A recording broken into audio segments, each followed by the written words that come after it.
welcome to another exciting episode of Lost of Lieutenant.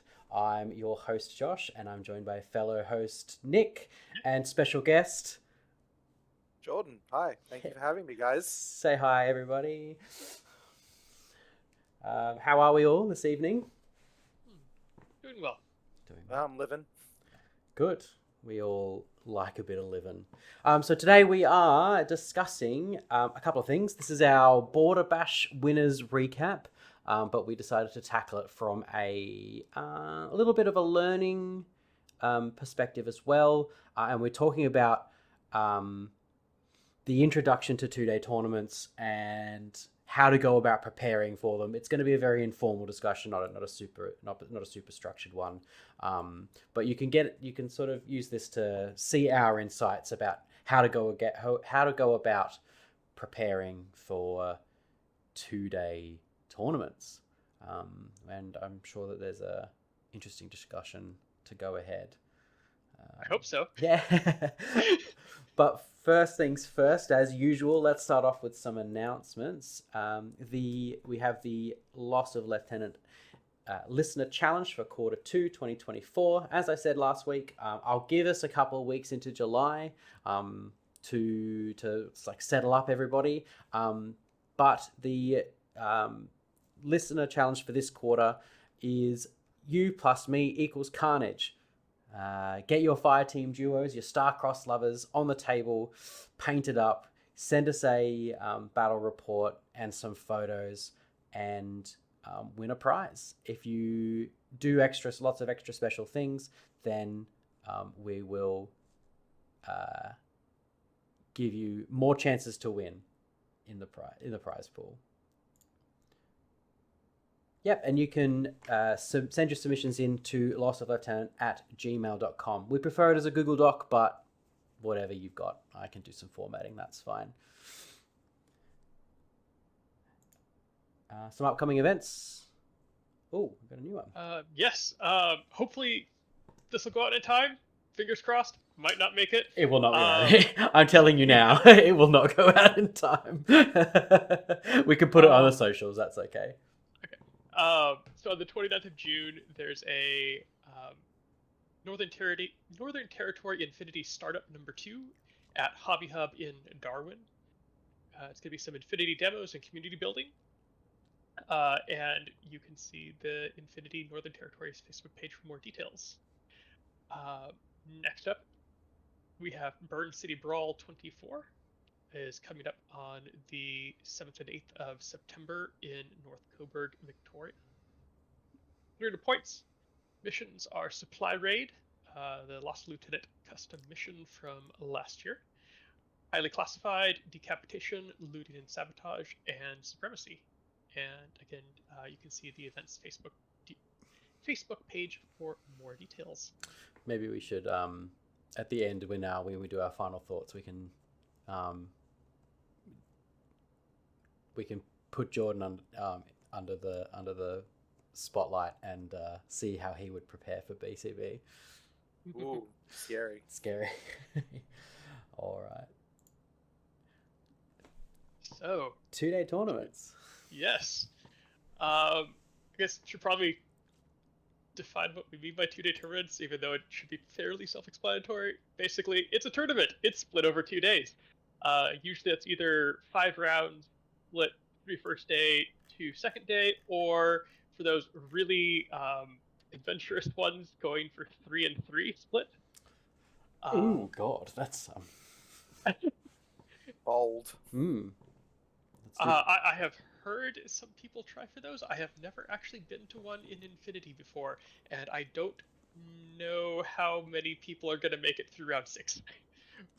I mean, Arc 40k is 6 rounds, but they have they're like a smaller points cap. They're like 1350 instead of 2000 or something. Yeah, they're playing smaller games. Yeah, and I mean, 40k generally isn't as emotionally and mentally taxing as Infinity is. So I definitely couldn't see myself playing a 3-3. I'm usually well and truly cooked after game 5 of a 2-dayer.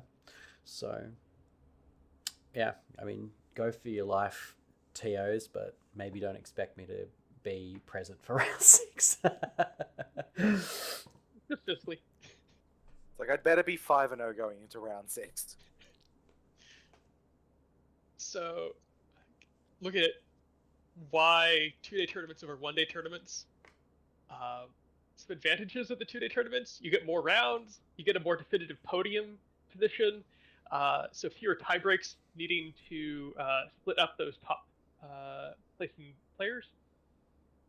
More missions, which means it's a greater challenge to try to cover 5 missions as opposed to 3 with just 2 lists.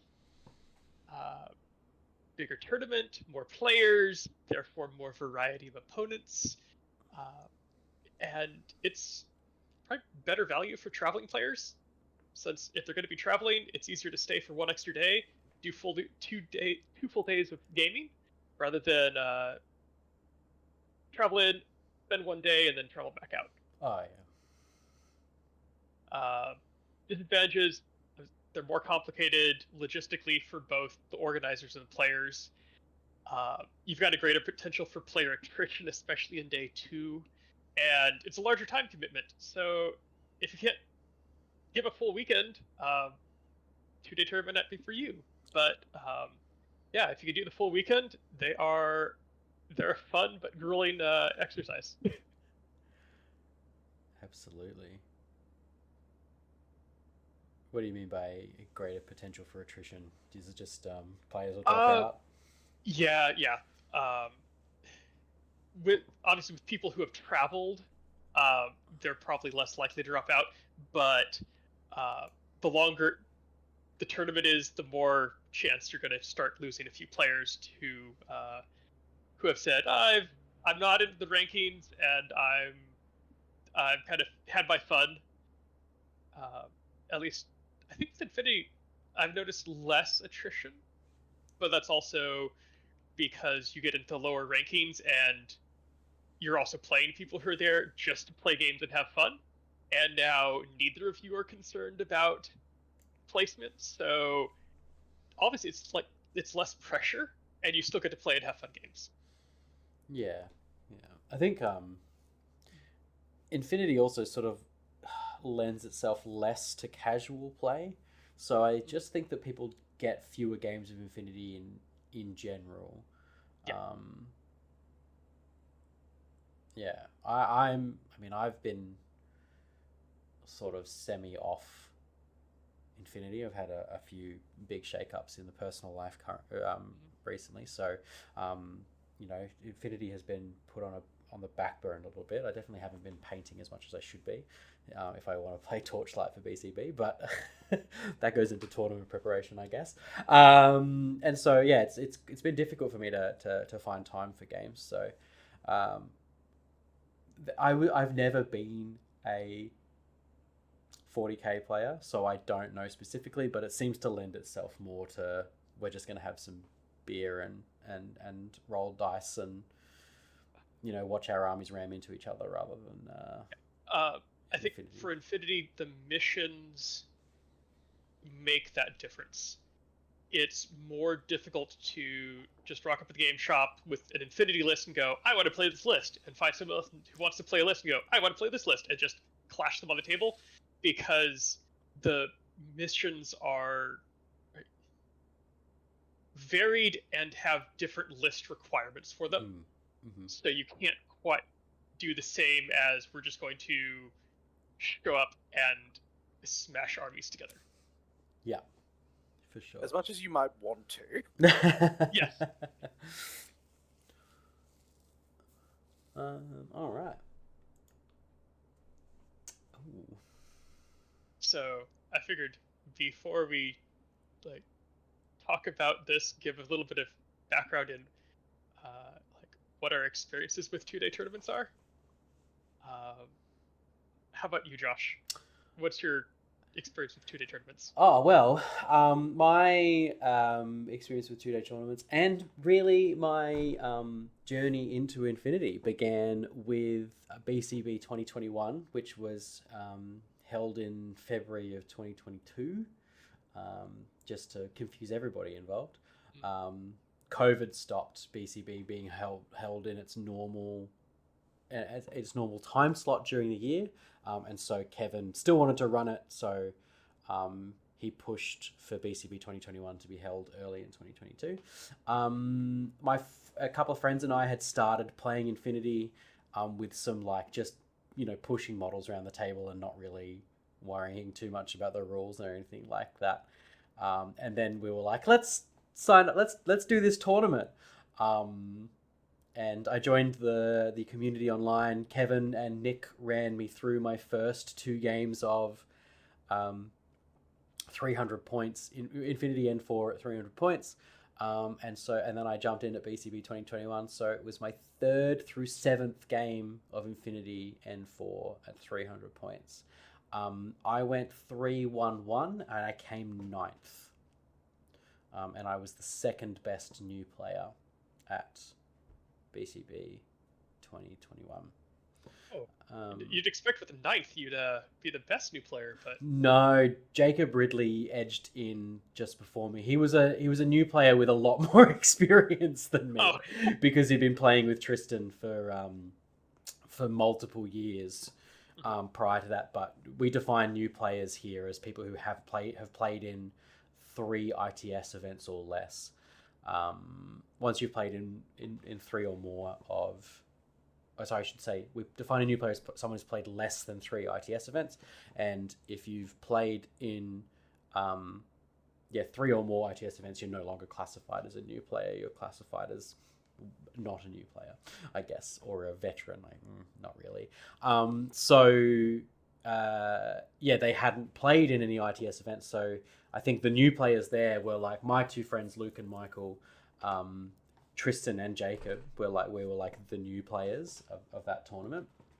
And my 2 friends, Luke and Michael, hadn't had as rigorous introduction that I had with Kevin and Nick, who thoroughly walloped me in my and showed me what N4 is all about in my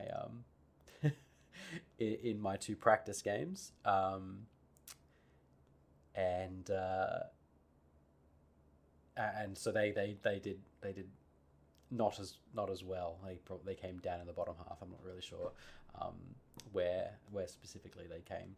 And then Jacob beat me. I think he came either 7th or 8th, and then Tristan I think came like 1 or 2 below me. So Tristan and I obviously now mainstays in the Melbourne Infinity community, and perhaps even the Australian Infinity community. And so it's doing well. I guess doing well at your first tournament helps you stick around for a bit. Yeah. How What about you, Jordan? Yeah. So I started like playing war games honestly during COVID. My first 2-day event was a 2-day 40k event called the Geelong Town Open in 2022. And after that, I started playing Infinity. I did actually end up skipping out on, I think it was BCB and Novacore that year, which I'm a little sad that I missed. But then my first 2-day Infinity event was CanCon in 2023. And I don't really think I've really missed a 2-day event since, except for ARC this year, just because of leave requirements, basically. Nice. And Nick? Yeah, after hearing the responses, I'm kind of regretting putting this slide in because I'm about to date myself. You can date yourself. That's fine. Hey, everybody. Look, just because I started flying my nerd flag in wargaming, like 2 years ago, doesn't mean that I'm not fucking old. So I've also been playing D&D for 20 years. So let's God, I hate saying that. My first 2-day tournament was the LA Grand Tournament in 2002 for 40k. Goodness me. So yeah, and since then, I've done a lot of multi-day tournaments on 3 continents now in at least 3 different systems. So, what's the third continent? What's the third continent? Europe. Europe. Yeah, Uh, very nice. Was over there for WTC for War Machine. Ah, cool. Yeah. Where Hector really wants to pull together an Interplanetaria gang for either next year or the year after. I think it's next year he wants to do it, but if it runs, right? Because they cancelled it this year. yeah, they think they cancelled. Yeah, wow. I think there was some.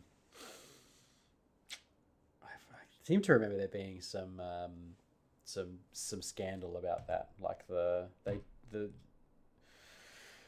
someone else other than CB actually does the organization for the event, and so they didn't feel like they wanted to run it or something. Ah, sure. Yeah, and so I think they decided that they would either take over or they're getting some new tournament organizers for next year. So I very much doubt that it won't run next year. It would be strange for it not to, in my opinion. Yeah, I'd do an interplanetary trip. Yeah, that'd be fun. I'd love to go to definitely... Spain. I've never been to Spain. It'd be awesome. Could do a holiday afterwards or beforehand, I guess. Nah, afterwards would be way better. Afterwards would be so much better. Go a few days early, get acclimatized, see the sights, and then afterwards you can go gallivanting around Europe. Exactly. That sounds like a good plan to me. Yeah. Early preparation. Yeah. So, 2-day tournaments usually require a little bit more prep time. Obviously, sign up for the tournament. It allows them to know you're coming, and it adds to the prize pool. So, yes, please sign up for a tournament if you're going. And also submit your lists, man. Like, yeah, it adds so many. Like, obviously, Infinity is a little less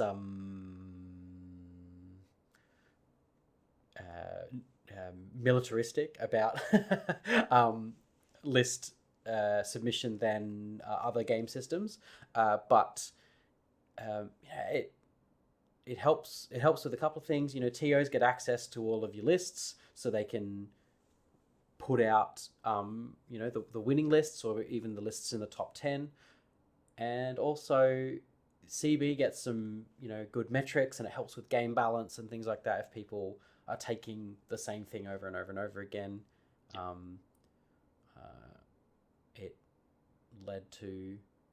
It quote unquote led to the avatar nerfs, which were absolutely required. it gives them the data to justify changes that look like they're needed, because they can then see if stuff is being overused or underused. A much more diplomatic response. Yeah. I also wasn't around for the Avatar. Oh, there you go. Well, the Avatar is still around. It's still there. Yeah, still you're played. right. It is. So yes, submit your lists, everybody. That's it's a big part of the game. Yeah. What are you guys doing for lodging? I mean, we love doing a group effort here. Yes. Yeah. You've got to you generally have to, in my opinion. It does usually mean that one person ends up herding cats in getting everyone of hey, does this look good to you guys? Do we like this? How about this? And strangely enough, even though I'm one of the newest people in the community still, I think I've ended up having to organize lodging for 3 different 2-day events now. Well, you're proactive. It's basically the person who steps back last. Yeah. Rather than the person who steps up forward, yes. It's just because I want somewhere to sleep. Yeah. That's fair enough. Yeah. So it's definitely a lot easier arranging a group trip if you got a group. Transport is easier. You can carpool your way there if it's within driving distance. Hotel or Airbnb is going to be cheaper to have multiple people there than just one. Yeah, and this is obviously in we obviously have different context for than a lot of our listeners. We're coming at we're attacking this from the concept of we live in Australia, and it's 900 kilometers between capital cities. you can do the maths on how many miles that is. 1,500. No, it's less. Less. Yes, less. Yes, Yeah. it'd be the around the 700 mark, maybe 650. If quick maths. Which is so wrong. 900 would be about 550, 575. There you go. Good. Yeah. So the so we're we're obviously we're usually traveling very long distances in Australia. You might not be, maybe in Europe you'd be traveling long distances as well because you'd go country to country. And I mean in US is a big country as well, but I think you're a lot closer to like other states and other capital cities, and often you're only traveling. It depends on the state. It does depend on the state. You're right. That is correct. Wow, yeah. Nick, you would know. Well, but even for not having a local tournament, like even Melbourne's large enough that if we have a tournament on the other side of Melbourne, like that could be a 45-minute hour drive, and sometimes it's worth seeing if there's another person attending the tournament who happens to live out closer to there. You can crash at their place for the first night instead of driving an hour back and an hour there again in the next morning. Absolutely, and especially because we love to drink as well. Organizing designated drivers for social events is always a good thing. Isn't that right, Jordan? Yes. Who doesn't drive? No. Look, hey, I have an Uber account, and I'm not afraid to help people get to places where they need to go. It's fine. True. That's the spirit of the designated driver. Yeah. Yeah. So, aside from the group trip, doing a solo trip could also be a good experience. Like after I moved to Australia, one of the things that I did to explore the country was find a tournament in a capital city I'd never been to and book in a trip to go there, book in a few days on either side, explore the city some, and then come back. That's cool. Tournament Adelaide. I've never been to Adelaide. Let's do that. The end result of that was do not drive to Adelaide from Melbourne on a Friday afternoon. Oh my god. In a commuter car, it will kill your back. Oh no. I wouldn't. But that said, nice city. Yeah. Nice to visit. Don't drive to Adelaide from Melbourne. It looks very close together on a map. It's not very close together. No. Yeah, but yeah, that's a good idea. If you've got an event in a city that you've never been to before, or a country you've never been before, we just talked about in Ontario, make an event of it. Go on a holiday, especially if you know that these tournaments are going to be full of people that you either have spoken to online or are quote unquote big deals in the game system that you're playing. Just go meet some new people, make some friends. It's always a good experience, and then get some ideas for the day's travel after your tournament as well. Yeah. So one more note on the travel: if you are looking to go somewhere further than driving, take into consideration Army transportation, making sure that you have a carry case that you are comfortable taking on an airplane, that will fit in the overhead or under your seat or under the seat in front of you, and take that into consideration when you write your lists. Yeah, that's a good point. Yeah, I guess less important for Infinity since low model count and fairly small model sizes. Yeah. I mean, I've got a couple of really good cases. I think my most used tournament one is the Modifex Army case or skirmish case. I think it is Army case, whatever. Which has served me quite well.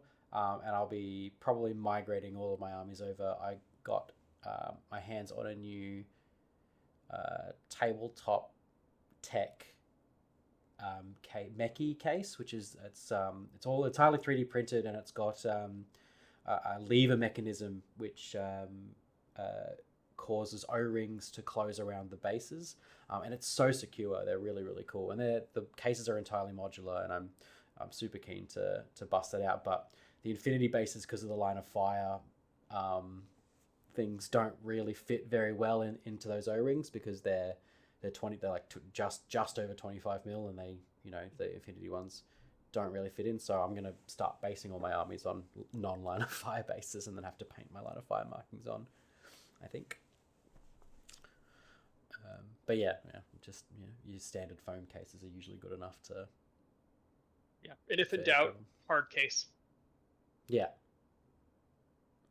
No baking trays with magnets on them, because they are designed to non-stick. They slide around. Yeah.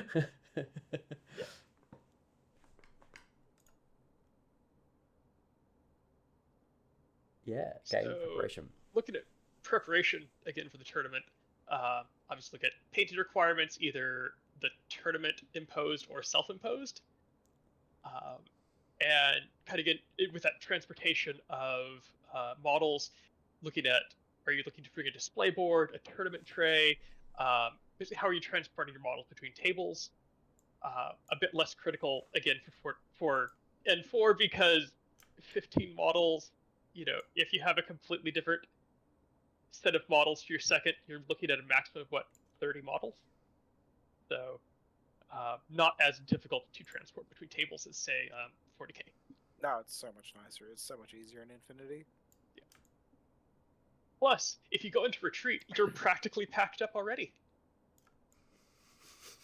What a glass half full way of looking at things. It's good. Yeah, it's all very and like if you're traveling to a tournament like Arc, which has a arms race for display boards, make sure you factor that sort of prep, that sort of travel into your prep, because goodness me, some of those things were intense and insane. Oh, I would call them productions more than Yeah. display boards. Yeah, absolutely. Yeah, look, that was a very neat thing to see the photos of, but very much not something that had me going like, I have to do that. I like to have a fully painted army for an event. I don't think I've had a 2-day event yet where I haven't played an army that's fully painted, and I'm gonna try my best to never have to do that at this point. I think, just because it feels so much better. It's hard to go back. I've been very spoiled in my gaming career, short-lived it is, to only have played Infinity, which doesn't have painting requirements. But I did fully paint my Caledonia. Well, fully paint is a relative term. I fully painted my Caledonia for Arc, and got a display board, and honestly, I think I prefer to be at least like 3 colors on my lists now for with Infinity especially. For tournaments. With Infinity especially, anything looks better than bare metal models, because I don't know what it is. No Infinity model looks good as just bare metal. It just doesn't look appealing. Even if you've just got it like primed or zenithal, it looks so much better. It's not even funny. Infinity models have a lot of good detail that you only see once you have contrast, and silver on silver doesn't give you any contrast. So as soon as you get that zenithal, or like your first coat, where now you've got a difference in high and low, everything pops back out. Yep.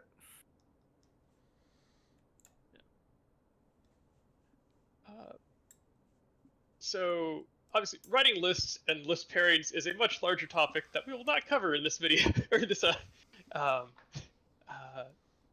episode. But we will cover in a future episode, I think. Yeah, it's very interesting conversation. I find that, especially for Infinity list pairings, it's good to have an idea of what list you intend to run in what condition. So do you have lists that you have prepared for specific missions or specific opponent factions or specific table styles? In a one-day event, it's a lot easier just to kind of go with the flow and know what you're going to do. In 2-day events, I find it's much better to have actually written down your plan, because in day 2, my brain is not all there, and any quick saving method that I can do to go, I don't have to think about this. I already know what my plan is. One less thing to think about. I mean, the strategies of I can't speak to Jordan's strategy when it comes to list writing, because apparently he just gets in the kitchen and starts cooking. The other 2-day tournament winners, in at least Victoria, are people that either run one list events, and they run one list, and that's the list that they've developed for that faction, and it come any mission type, any faction, any table, that is the list that they've brought, and they run it incessantly, and they practice with that list. You're right, that's Ryan Kirby, that's what he does. And then there's people who write their lists and, like Nick said, just meticulously take notes on those lists, and that's you, like Hector's. I feel very intimidated when someone brings out their lists that are written on paper, and they've got a full page of notes on the second page after their list that they have written down about their list and from their practice games. That person is serious and they're ready to go. If you ever see my army list and you see a bunch of notes on it, no, it is not that. It is just the notes about the opponents I have played early in the tournament. It's like, oh, I play this person. It was fun. Yes. Yep. And here's what I need to remember when I talk about them on the episode. Yeah, that's exactly right. Yeah, I don't personally. I think the longer you play the game for, the less you tend to view events by I need to split my lists up per mission, depending on the faction, because there are some factions that really need to play into the specialist bonuses for missions, because the whip they play with is just slightly lower across the board. But generally, where possible, I prefer to build the lists I bring to an event for the best way to play into tables and the best way to play into opponents. Well, that is my general preference. That's a good segue, because I think now we'd like to talk about what your lists were for Border Bash, which are coming up now. Absolutely. The first one is, as you can, I don't know if you can see this, Jordan, but the one that you didn't run. Yep. Yep. You want to go through it? Yeah. So this is the Monster Fucker Permit. Right. The theory behind this list, I was planning on bringing this into a hostile power pack deployment where I wasn't going to be able to safely deploy a tag, and also into anything with a heavy focus on mimetism or camo, so like your Tartary Army Corps type, Bakunin as well, and then anything with a focus on light infantry over heavy infantry and tags, because this list punches exceptionally well, either punching down or punching at its own weight. It doesn't punch up into a tag specifically well. So I think it's a 10. So it's a 10-5 split. Just before you go into that, what army did you bring?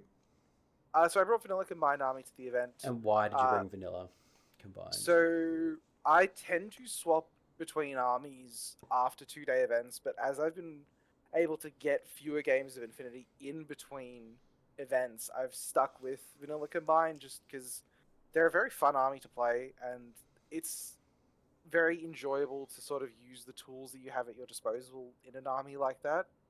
And more than anything else, it's just, I feel like I build my best list in Combined because you have the best tools to build for specific tables and for specific matchups where required, which is just the way I prefer to build lists at this point. Yeah, cool, nice. And so this list, the monster fucker permit. Say the name, Josh. Is there, you said it was a 10-5 split. What's in the list? Yeah, 10-5 split. So group one, we've got a big group with Sheskin. I had to make the decision between who I wanted to be able to feed the most orders into. And I feel like Sheskin generally benefits the most from having more orders to draw from than a Caronted. Yeah. So it's the Red Fury. It's the only Red Fury that I'll ever consider taking because it's a HMG that's a Red Fury. Yes. Because that's sweet plus 2 damage. She has a high damage template weapon as well. Bit and Kiss, the good version where they both have pitches and Bit has an actual hacking device. Dadarazzi, just the standard 14-point boy who throws smoke grenades and has a chain rifle and is a very, very good boy. 2 Imitrons because veteran orders are very, very good and they're cheap. Icadron to reload pitches. T-Drone missile launcher because even if I'm not going to actively use guided as a plan A during my turn, the threat of guided still tends to sort of make people play a lot more warily than they would otherwise. And if I can play a list and sort of bait someone into stage diving my missile bot instead of another key piece, I'm happy to just let them stage dive into my missile bot. You also have enough pitchers in this list to make the missile bot a viable ARO threat. Yeah, absolutely. Yeah, there's nothing wrong with just throwing some pitches around the table and just letting your opponent have to sort of wade through a midfield just sort of covered in pitches. The 39-point Umbra Samaritan hacker with upgrade Trinity. I adore this profile. It's very probably close to one of my favorite profiles in Combined Army. This is the monster that you want the permission to. I don't know, man. If you've seen Sheskin with that like forefront, Jesus. it's a time. I mean, if you ever looked at a Caronted, like, can anyone honestly say they've looked at like an elite from Halo and not thought for a second? No, but so I love the Umbra Samaritan. What I really like about it compared to something like Norkius is it's a much slimmer profile, and it's also a lot less scary on a cursory glance than Norkius is. Someone is far more likely, in my opinion, to sort of try and stage dive Norkius because they're like, oh my god, it's Norkius. He's burst 2 in 6E, like he has a marker stay. I gotta kill that guy. Whereas someone looks at the Samaritan, it's like, oh, he doesn't really have like a gun that's all that scary, and yeah, he's a hacker, and yeah, but like he's not that bad. But he's a 6'2 super jumping CC blender with tag movement 75% of the time because he's got the dodge +3 on Fizz 12 and the dodge +2 inches as well. So 75% of the time you can move like a tag. Stealth as well, so you can against vanilla lists, you can sort of just walk through their deployment zone with pretty much impunity against the hackers if you so desire.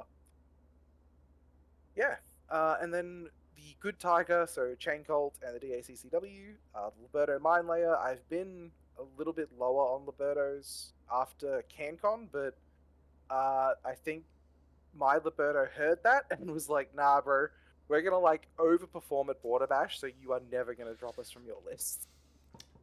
The Liberto Mine Layer. The fact that I couldn't take a Liberto Mine Layer in my Asura list for Border Bash. Please see previous episode. Made me very, very sad. It was very sad. But a normal Liberto is not quite as good, but still fine. Yeah, so that's 8 regular orders and 2 irregular orders for those following along at home. And then in Group 2, we have the Caronted Lieutenant with HMG and MSV 3. So this is my main source of taking out troublesome ARO pieces. He's a great smoke shooter. He auto-discovers camera markers, so if you play against something like Vanilla Hack Islam and they just sort of put their 4-day armies on the table, you kind of just drop smoke in front of the Caronted and you go, alright, look at you, kill you, look at you, kill you, look at you, kill you. I think I did that to Nick in a practice game once. Yes, you have. And it's not a very fun experience for an opponent. He's 70 points, but he's worth pretty much every penny of it. And against a faction that isn't playing a tag, they struggle to sort of remove him. So against something like a Ariadna, there have definitely been times where I've just sort of hung him out on ARO, and my opponent with his Ermendigos is like, oh, I can't really walk forward into this because the smoke just doesn't matter.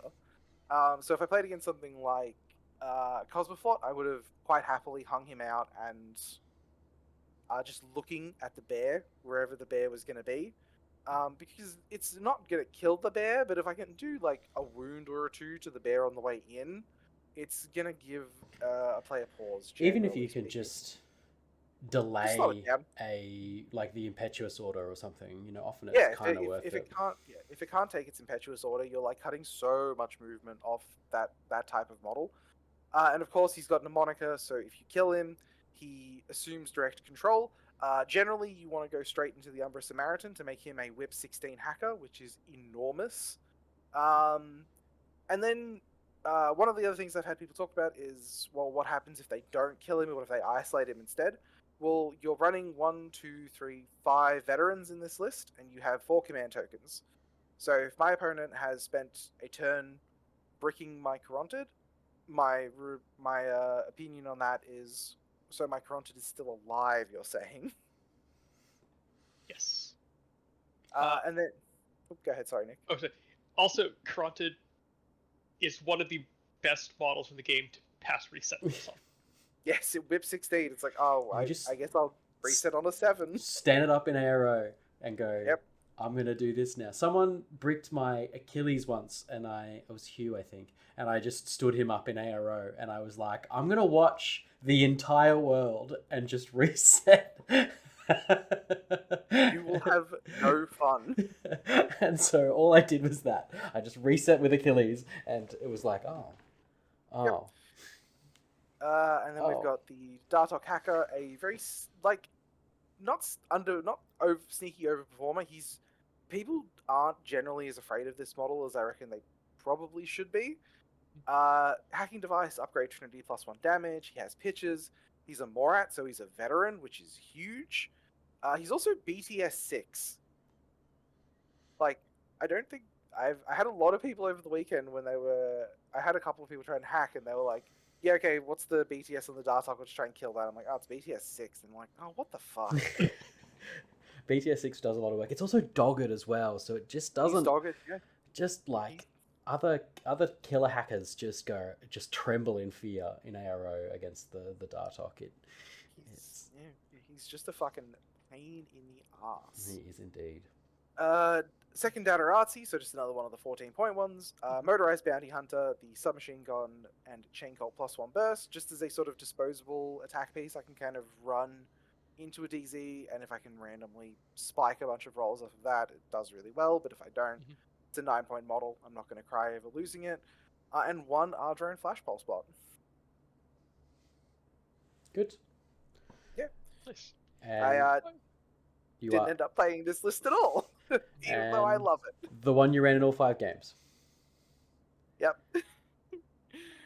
So this is called the best combined army tag, because I have very strong opinions that the Raicho is very, very, very good and doesn't get its praises sung enough. So apparently I just decided to one list an event because of that. So I've got a slightly different order split in this list. It's a 9-6 split, just because I want to give the Raicho an extra order to play with. So Group 1, we're looking at the Caronted again, this time the Lieutenant Hacker with Hacking Device plus upgraded damage +1. Fantastic. Somehow, this is the cheapest Lieutenant Caronted profile.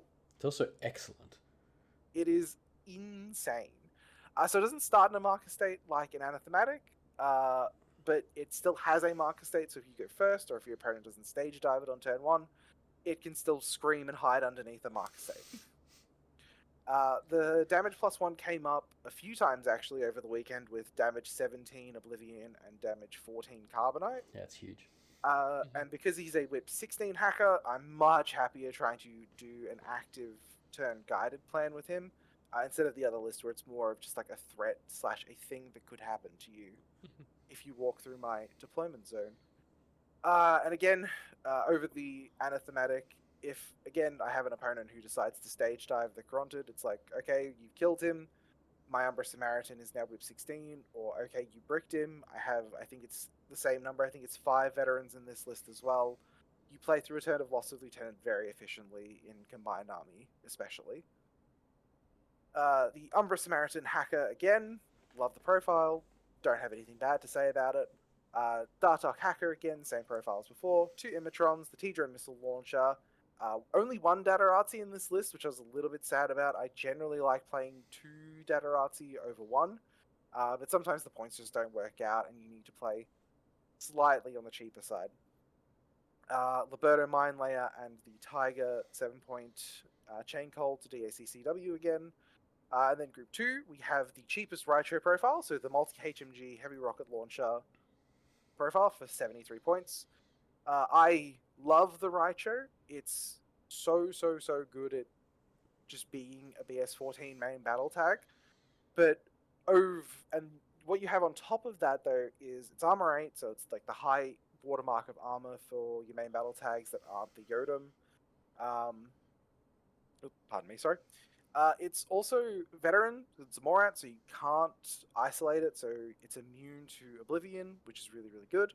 It's also immune to crits as well. So not having to roll that extra dice if you're holding it out on ARO, or if you're just like taking fights inactive, it adds up over the course of a day where you'll just not have to roll like an extra 4 or 5 dice sometimes.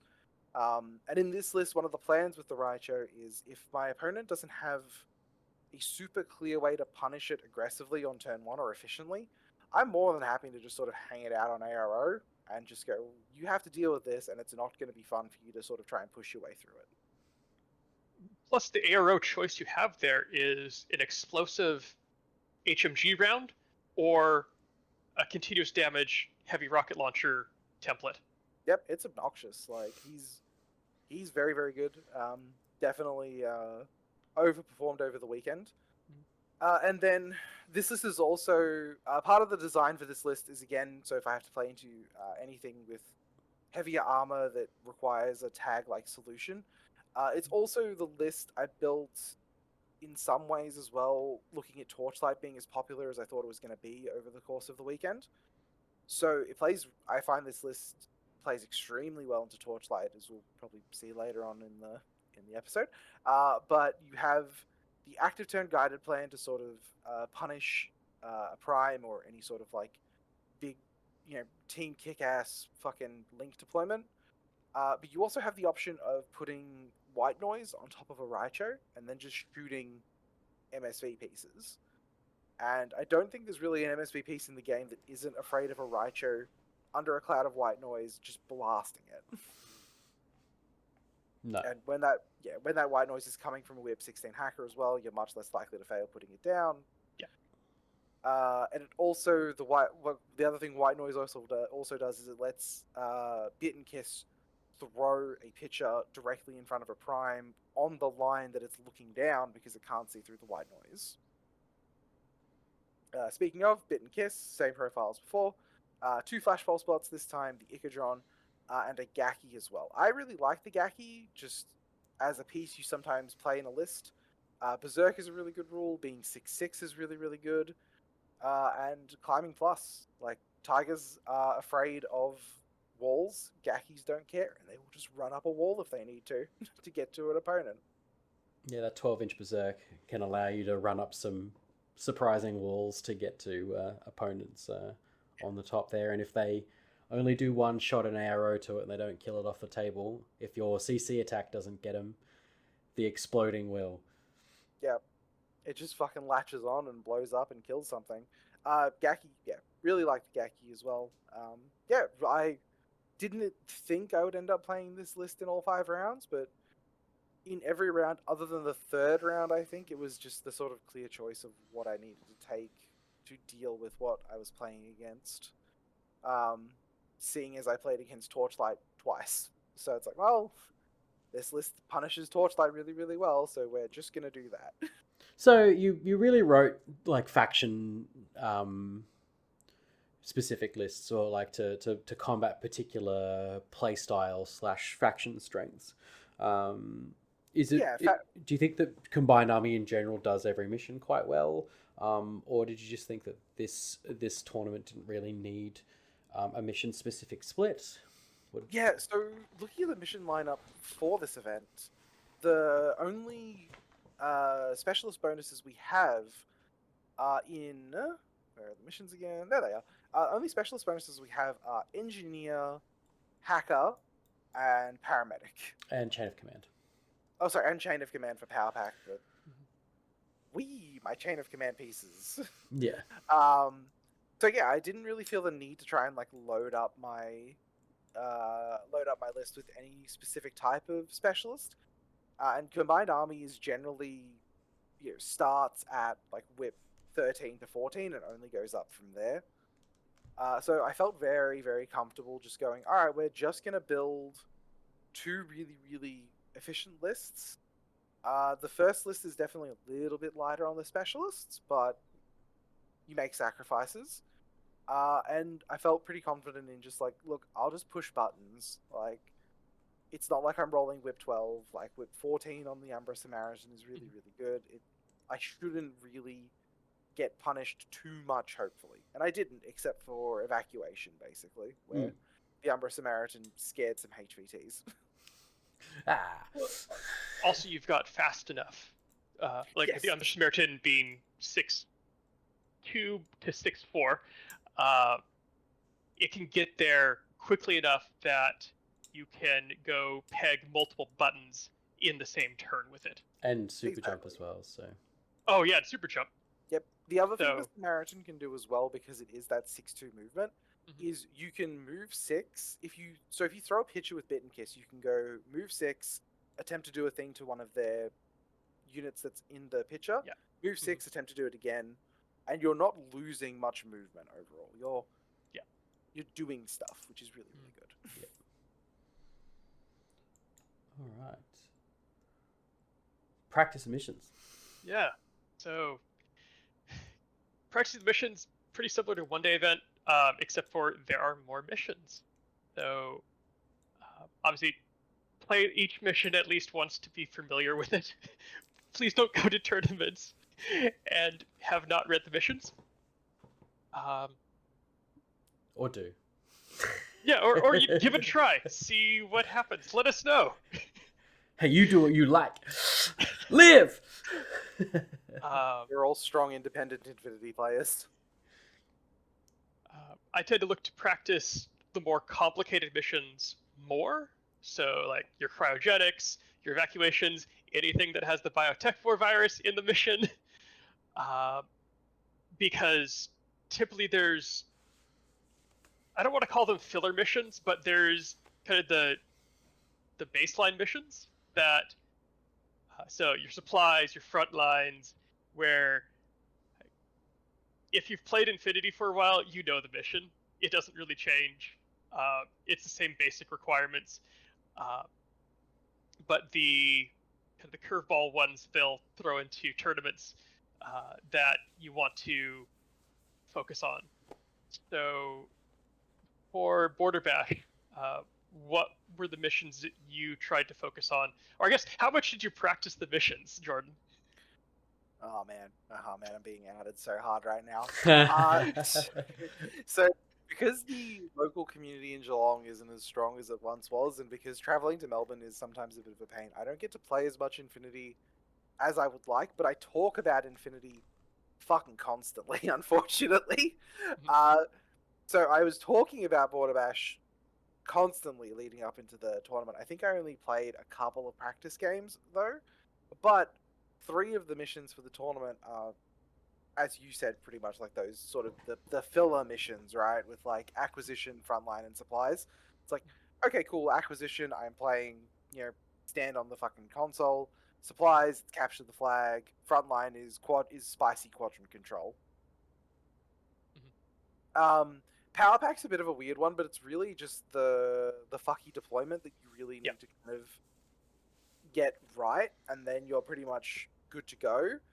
And I read, when I was reading evacuation and talking about evacuation with people, that mission is just a crapshoot. Like, it requires so many orders invested and so many whip rolls to do basically anything. I was thinking to myself, I'm happy to play Annihilation for like a turn, secure whatever I can, and if I don't get, an offensive bonus, if I win still, it should be fine because I don't think a lot of people are going to end the mission with offensive bonuses. Because I don't think evacuation is a mission where you're going to end up. Like, if you play 100 games of evacuation, you're going to get better at playing evacuation. But at the end of the day, I think, didn't someone do the math and it was something like 30 whip rolls or whatever to, like, secure all the points or something? Well, there's 7 things you have to get, so that's 14 orders to both civ-evac each model and evacuate each model. Yeah. And that doesn't include moving to and from the models. Yeah, it's I can't remember. Or failed whip rolls. Do you do you throw all the HVTs that you civ-evac with into the wood chipper if you do, or is it one whip roll per HVT? One per. Ugh. Yeah. So if you have 2 civ-evac models, you make the roll, you civ-evac one. You shoot one up, make another roll, shoot the second one up. Oh god. This, like, it's just a lesson in inefficiency, isn't it? Yes. Oh, yes, it is. Well, I guess the wood chipper can only take one person at a time, so... Exactly. It's definitely not my least favorite mission in the current ITS pack, but it didn't make a great impression. Well, we all know what your least favorite mission is. Epong can die in a hole. I hate that mission so much. But yeah, I feel like the longer you've been playing Infinity for, generally speaking, the less you need to religiously practice for a tournament. So the longer you've been playing an army for and the game in general, the better off you generally are, to where if you just talk about the game a lot and think about the game a lot, you're going to have the good fundamentals to just sort of play good games of Infinity. The newer you are, the more you need to practice just to learn your army and the things your army can do. Like, if you forget that a tiger has a chain cult, it's like, well, shit. Like, I'm leaving a bunch of points on the table doing that, which I really shouldn't be leaving on the table. So it's more just about play the games you need to play to learn your army inside and out. And after that, the mission tends to come to you. Unless the mission is designed by God himself to spite you, you will be able to do fine. I don't know if you guys agree with that. Oh, 100%. Oh, yeah. I agree. Yeah. Like I said, play the list. One of the points you made earlier with the Samaritan having super jump and having those alternative movement skills means you have to think about the board differently. So climbing plus super jump, because now you have to be able to look at the board and see the movement paths for those models separate from the movement paths for all the models that are stuck on the ground. Yep. Unlocking verticality is huge. Yes. It's a big part of it. Yeah. So for a 2-day tournament, kind of like a 1-day tournament, but more of a marathon than a sprint. You need to remember to pace yourself.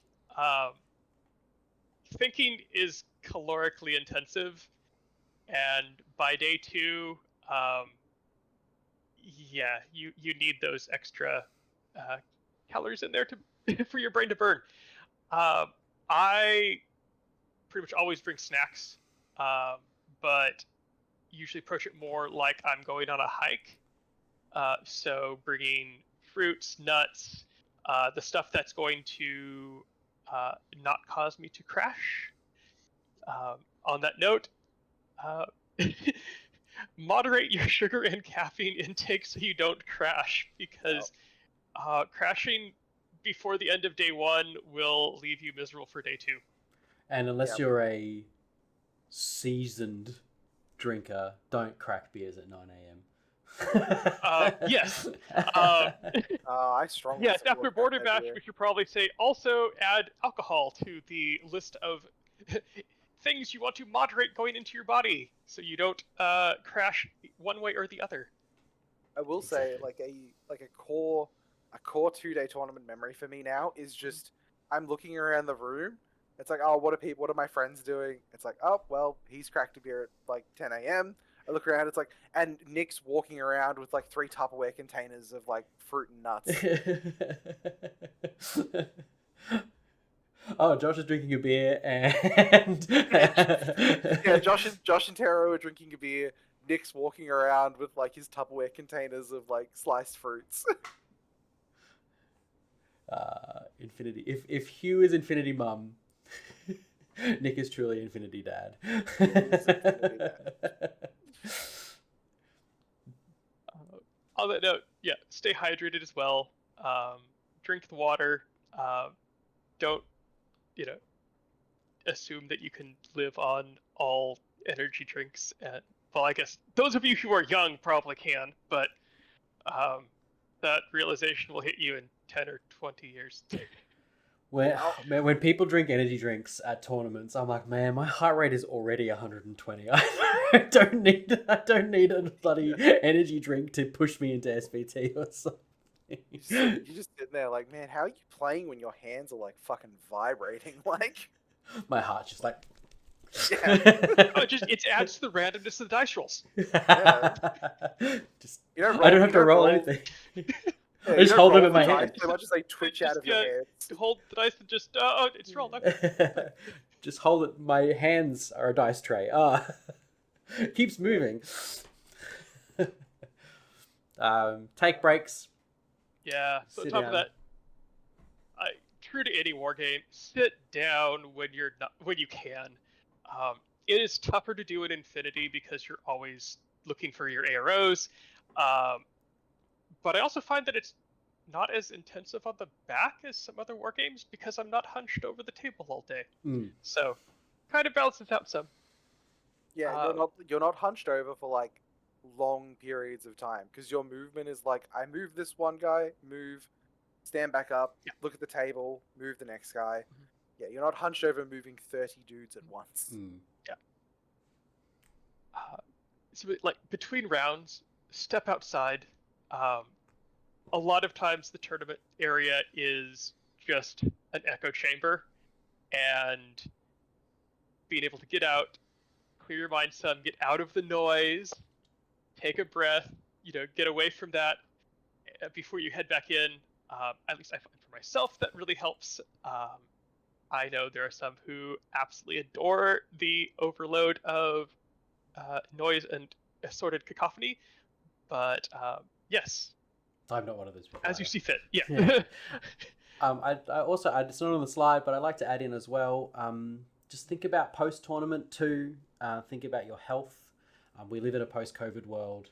Masks are much more socially acceptable now. To just, if you're feeling unwell, or if you feel like potentially there's going to be some unwell people at the tournament who aren't as proactive in their not catching illnesses as you, don't feel bad. No one's gonna hate you for popping a mask on at a tournament. I sometimes wear them. There are people who wear them in tournaments in Australia. So, that's it's just the thing. It's just the thing people do now. It's just part of the world now. So, look after yourself. The amount every 2-day tournament I've been to,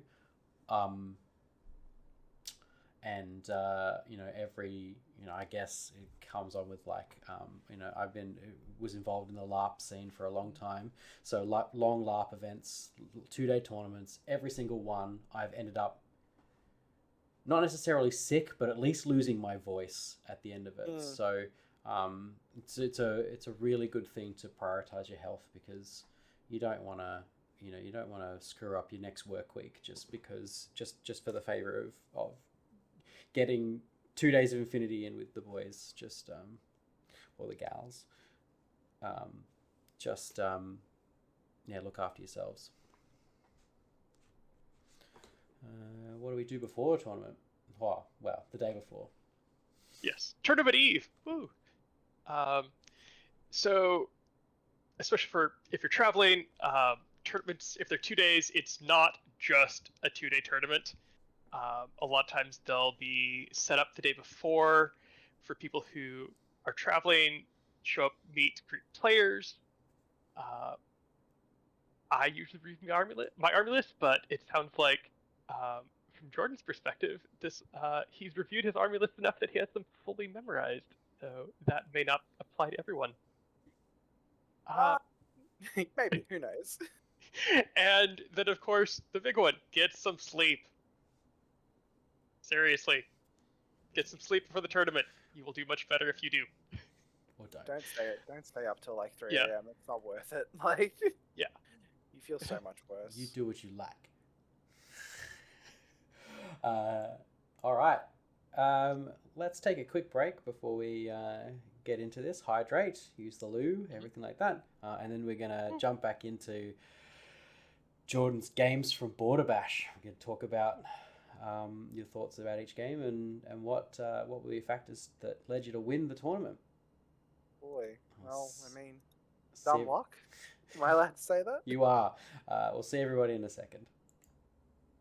And welcome back from the break, guys. We hope everyone is fed and watered. I know that we didn't really have much of a break in terms of the YouTube video or the podcast, but I have had a quick nap and we are good, good to go.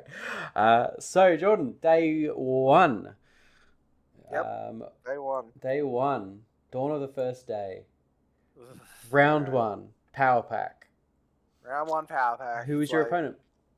So round one, I played against Dion, formerly a New South Wales player, now unfortunately a Victorian.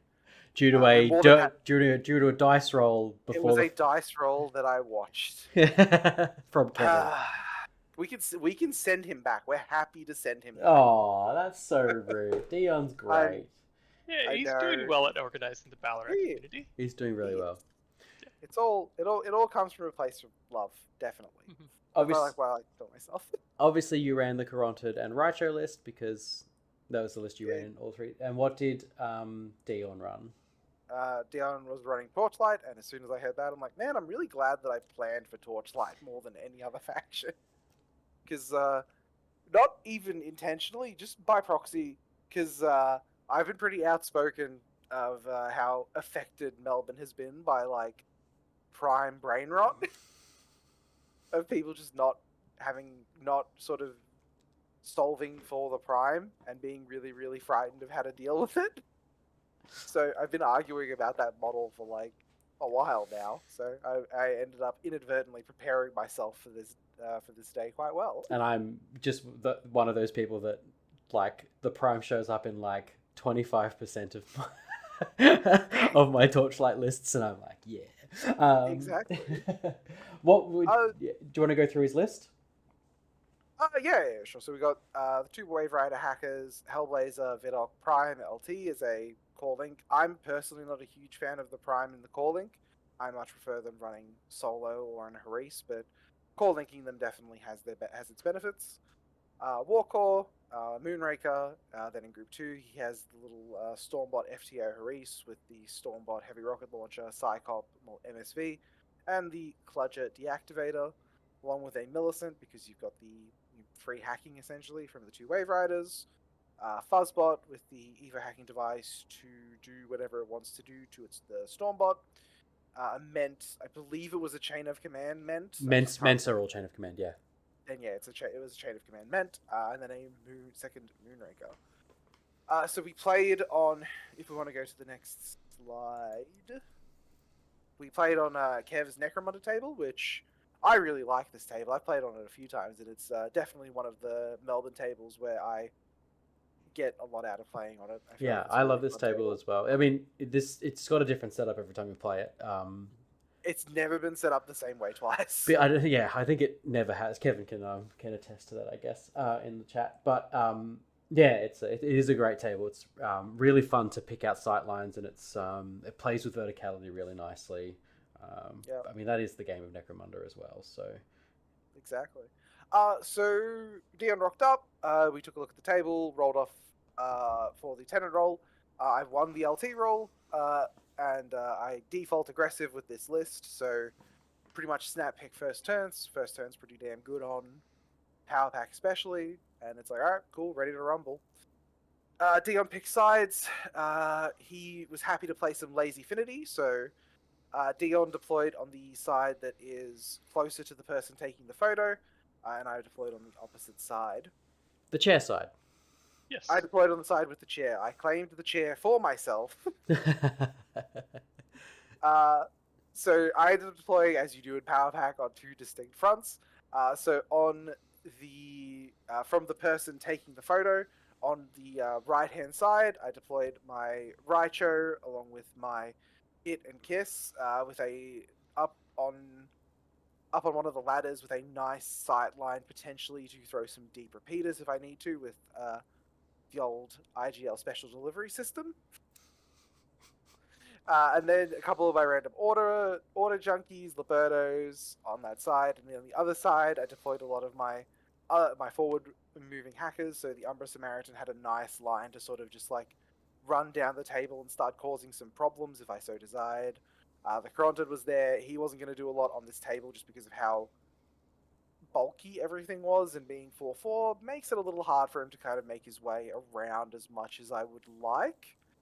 And I just gave my my impetuous warbands, the three of them that I do have, the ability to sort of just move forward as they sort of see fit. The Libertos I deployed forward with his mine, looking at, I believe, the button on the right-hand side, if I remember correctly. Dion's deployment, he threw down his... I was just watching to see where does the Prime go in the core, because if I take out the Prime, I remove a good, I don't know, 40 to 60% of that list shooting power. The Stormbot's still scary, but the Prime is just like a very omnipresent threat, but taking it means you take less gun otherwise. So I'm just seeing to where the Prime deploys, and luckily for me, he deployed on the Prime on the left-hand side in its nice little core with the Hellblazer, having like a long sort of sight line as the only ARO piece. He didn't put the Prime on ARO. Very proud of you, Dion. Good job for that. Don't put the Prime on ARO, kids.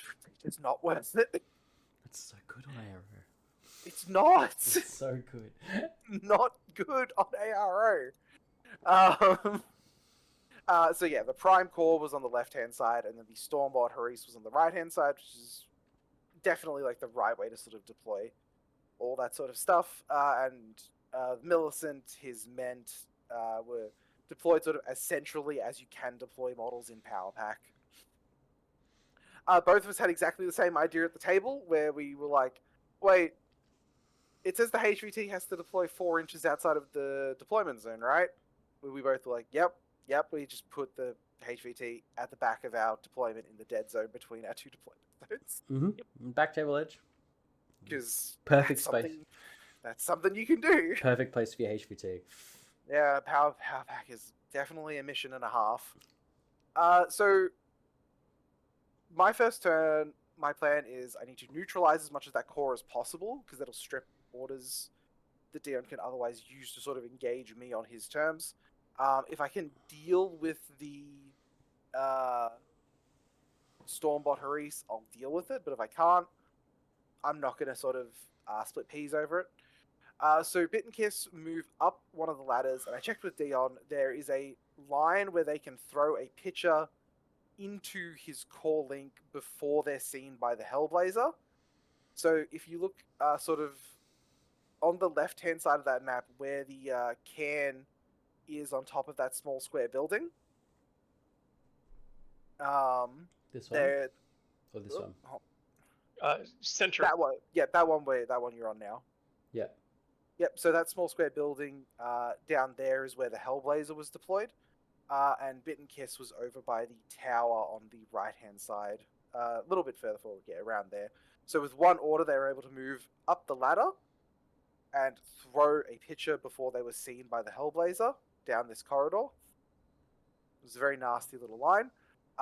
You need 5s on that roll. I rolled one of those dice below a 5. I now have a pitcher inside Dion's core link. Yuck. First thing we do, the I think I use the Umbra Samaritan, kills the Wave Rider that I catch inside of the pitcher immediately, because active turn hacking through my repeater is really, really good. The Caronted then isolates the Prime, so if it is the Lieutenant, I've hit the Lieutenant, so it then goes to the Ment, which strips him in order, essentially. And if I don't kill it, I still stop the Prime, because his Engineer is on the other side of the table. Isolate it, hit it with a Spotlight after that, and then we just drop some Warheads on 4 heads. Kill the Prime. We've taken care of the main sort of threat. And so for the rest of the turn, I sort of start moving forces forward. I do, at the end of the turn, however, notice that I have fucked up a little bit. So the Raichu came forward to sort of try and deal with the Stormbot. Unfortunately, however, it looked at the Warcore, and the Warcore was like, "Don't you worry, boss. We got you." And the Warcore stunned my Raichu. Because it'll happen. It happens. It'll happen. And I left the Raichu in an awkward position because where the Raichu was standing, I didn't quite notice it when I left it there, but it was in template splash range from a HRL. Oh no. So that will come back to bite me a little bit during Dion's turn. So I don't really achieve a lot else. I push one of the buttons as well, I believe. But I'm very happy with what I've achieved on that first turn. So I've killed the Prime, killed a Wave Rider. I think I killed something else as well. It might have been just another member of the Core Link. I might have bricked the Hellblazer as well, potentially. And stuff like, my Tiger has moved up because it's able to move down that sort of the left side of the table close to unopposed. Dadarati is like sort of weaving his way through the sort of concrete jungle that is the upper levels of this table. And then, Dion's turn. He immediately takes advantage of the fact that my Raichu has been misdeployed. He almost fucks up really badly. He almost puts Enhanced Reaction on his Stormbot because he thought it would make his Stormbot Burst 4 inactive. Despite it saying reaction in the... Yes. Yeah, sure. He's like, it'll make it Burst 4. And I'm like, Dion, I don't think it works like that. He's like, oh, no, you're right. Marksmanship works though, right? And I'm sitting there, I'm like, well, being a good Infinity player is working with your opponent. Yes. That is actually something for like 2-day tournaments that I think like people just sort of need to drill into their heads, is that Infinity by and large is a game of working with your opponent, not against them. That doesn't mean pointing out when they're about to make a bad play, but it means sharing all open information on the table and working with them in terms of like finding your firing lanes, asking about, hey, if this is this, does this say this? Like, there's no reason to be a dick about, like, moving and, like, will something see something if I move here, that sort of stuff. Generally playing with intention as well is a big Playing with intent is super important and is super good about Infinity, and I love that we do that. So he puts marksmanship on his Stormbot, he moves it forward, shoots. I believe I flash pulse it successfully. Oh, good. But the Raichu cops a template. Oh no. Just one, right? Just one. Just Okay. the one. And then takes 2 wounds. Oh, always the way. Like, always the way. I'm scared of heavy rocket launchers, man. They scare me. Yeah, I can't remember exactly what happened after that, but I remember the Raichu then survived another salvo from the Stormbot trying to splash it. Then the Stormbot was put unconscious by something in ARO, or it might have been during my second turn. But the main damage had already been done during my turn, where I'd sort of stripped a lot of the tools in Dion's list away from him. On the next turn, I decide, all right, it's go time with the Umbra Samaritan. So he moves up through the center of the center left-hand side of the table through the concrete jungle. He finishes bricking the Hellblazer. Does 2 classifieds off the corpses that are sort of littered around this area already. And then kills the Hellblazer in CC, and goes up to 3 wounds.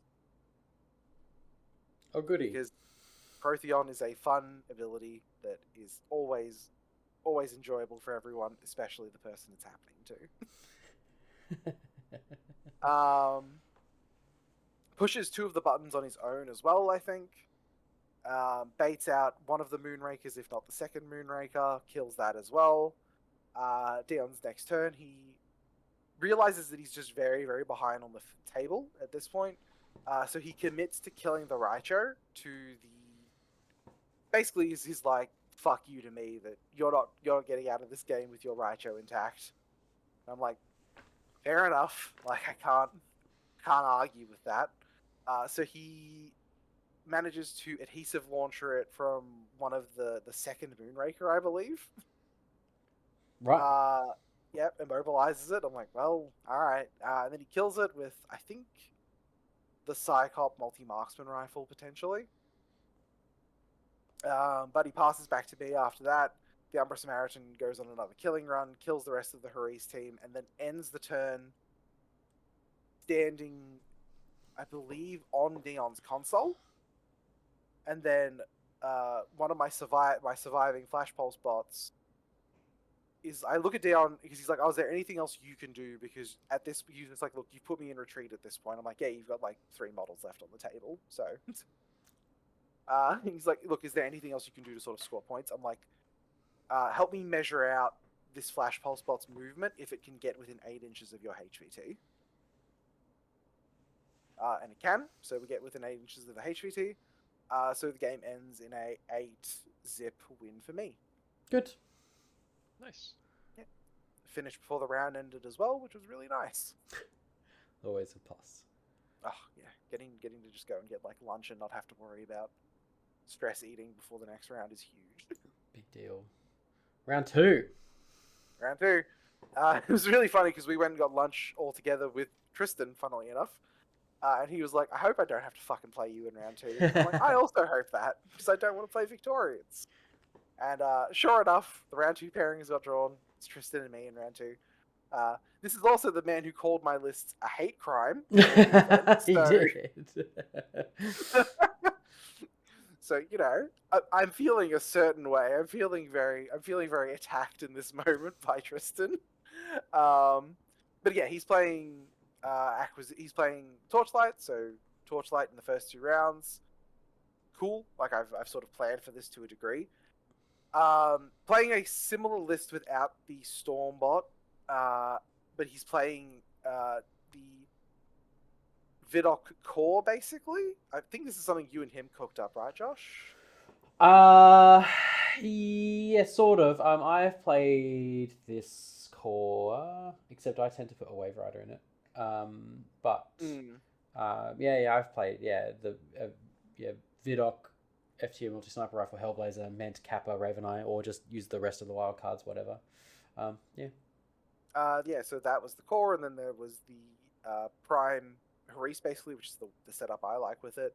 And then Hippolyta with her emotional support Kludger to keep her from getting too angry. Strider, Moonraker, Flash Pulse Bot, Warcore, all the good stuff, sort of. The table we played on, I have less good things to say about this table than I had about Kev's table. Right. I did get a look at this one. It looks interesting.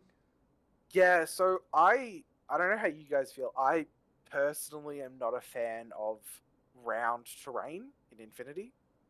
I think that it leads to sort of too many, like, oh man, I could actually totally see through here, when it definitely looked like I was covered by this. The table's also very flat as well. Like there isn't much verticality to really play with, other than that sort of big pyramid on the right hand side. Doesn't really look scalable because the side looks too big to vault on, and yeah, it's weird. Yeah, so it's a very flat table, very like awkward cover situations as well. Like we ended up having to have a conversation about like how are we going to count the fighter jets, basically. Mm-hmm. And also just a lot of like narrow gaps through spaces where it doesn't look like there should be gaps. So like the two water towers basically in the center, we basically had to go Do you want to just count that as solid all the way through so you can't see through it? And we both decided, yeah, it's probably the best way to do it. Mhm. We also said as well that you couldn't deploy or get on top of the dome structures, just because it doesn't look like you're meant to. But it definitely cut down on the sort of available verticality that the table offered. So acquisition, again, played the Raicho list. Won the die roll for the second time, so, I'm not used to my Whip 16 Lieutenant actually winning me die rolls, but it's been doing it. Snap pick to go first again, default aggressive, especially against Torchlight, where someone's going to try and punish you by ramming a prime down your throat. I get given the side. I get, Tristan, he's a nice guy. He gave me the side with the pretty little domes. That is definitely not a very barren deployment zone. Especially for a tag. Yeah. Luckily, because it's acquisition, it's a 16-inch deployment zone. Yeah. So I am able to put my Raicho behind that little water tower. Yep. Just barely. It's This one just here. enough inside the DZ. So deploy everything. The Raicho is deployed very centrally behind that water tower. The Caronted is off to the bottom left-hand side. The Samaritan is over towards the right-hand side. The goal being basically is that I have those pieces. The Dartok is also deployed on the left-hand side. Goal being those pieces can move forward, hit those buttons, because hacker bonus in this mission, so they should both basically get it, no worries, pretty much all the time. Bit and Kiss deployed behind the car where that beacon is in the center. Because I see that there is, past the car, at the hood of the car, through there is a line all the way to the building in the center of Tristan's deployment zone that you can see through for a picture. And that is also a very naturally strong position for a core link to go. Yes. So I decide that's where I'm going to put Bit and Kiss on the off chance that I'm able to sort of punish a greedy deployment with a prime. Also, just throwing a picture into your opponent's DZ is really, really good. Tristan deploys. He ends up changing his list on the fly to accommodate for the fact that I'm playing a list that punishes a prime very effectively. He drops the prime from the Haris and moves it into the core. Yeah, cool. So it has access to Sixth Sense now. But what ends up happening because of that is he no longer has a Haris team. He just has those two guys as a duo, I think. Sure. And he ends up not being able to deploy Hippolyta near enough to the Cludger as well. So that ends up being not a duo either. So Hippolyta is angry. Poor What are you Hippolyta. holding in reserve? Huh? Which did you hold in reserve? I held the Raicho and I held Raicho and the Bit and Kiss in reserve, actually, I think. Okay. Yeah, I kind of assumed you had Bit and Kiss in reserve because that seems like it's going to be the most impactful on where your opponent deploys. Yeah. So he does deploy, as I think he deploys the prime around that building, looking out on ARO duty. Because I think I got in Tristan's head a little bit where he was sort of he assumed that no matter what he did, if he deploys the prime at the back of his DZ, I probably can't kill it. But he's deployed a prime at the back of his DZ, it's probably not going to be able to move out effectively and influence the game. So he takes the riskier play. Hank puts it on forward, more on ARO as well. And also, with this table, there's not a lot of places to really hide stuff in either deployment zone. His Vidok goes on top of that same building as well. So both the Vidok and the Prime are looking down a very similar line of the table. He has his Warcore on top of this building on the left-hand side of his deployment. And then Hippolyta is mixed in among the fighter jets, because she's a fucking missile. And then he's got all of his other pieces sort of scattered around. My first turn, Literally, the first thing I do is I just try and sort of take the freebie, poke the Raichu out to look at the war core just to try and kill it because it's locking down a surprising amount of the table with just annoying ARO presence. Fail to kill it because fucking war cores, man. Sometimes they just decide that today is not the day for them to die. Doesn't no bother though. It doesn't stress me out just because it's like, oh, okay, look, that happened. It's fine. We'll move on. Keep going. Just move to the next plan. It's not determinative that I need to kill this war core, especially at the cost of the orders in the group. Drop white noise, basically blocking off the car and the left-hand side of that water tower. Move Bit and Kiss out. Again, we serve up another IGL special, 30-inch pitcher. Drops it just right outside this building near the stairs.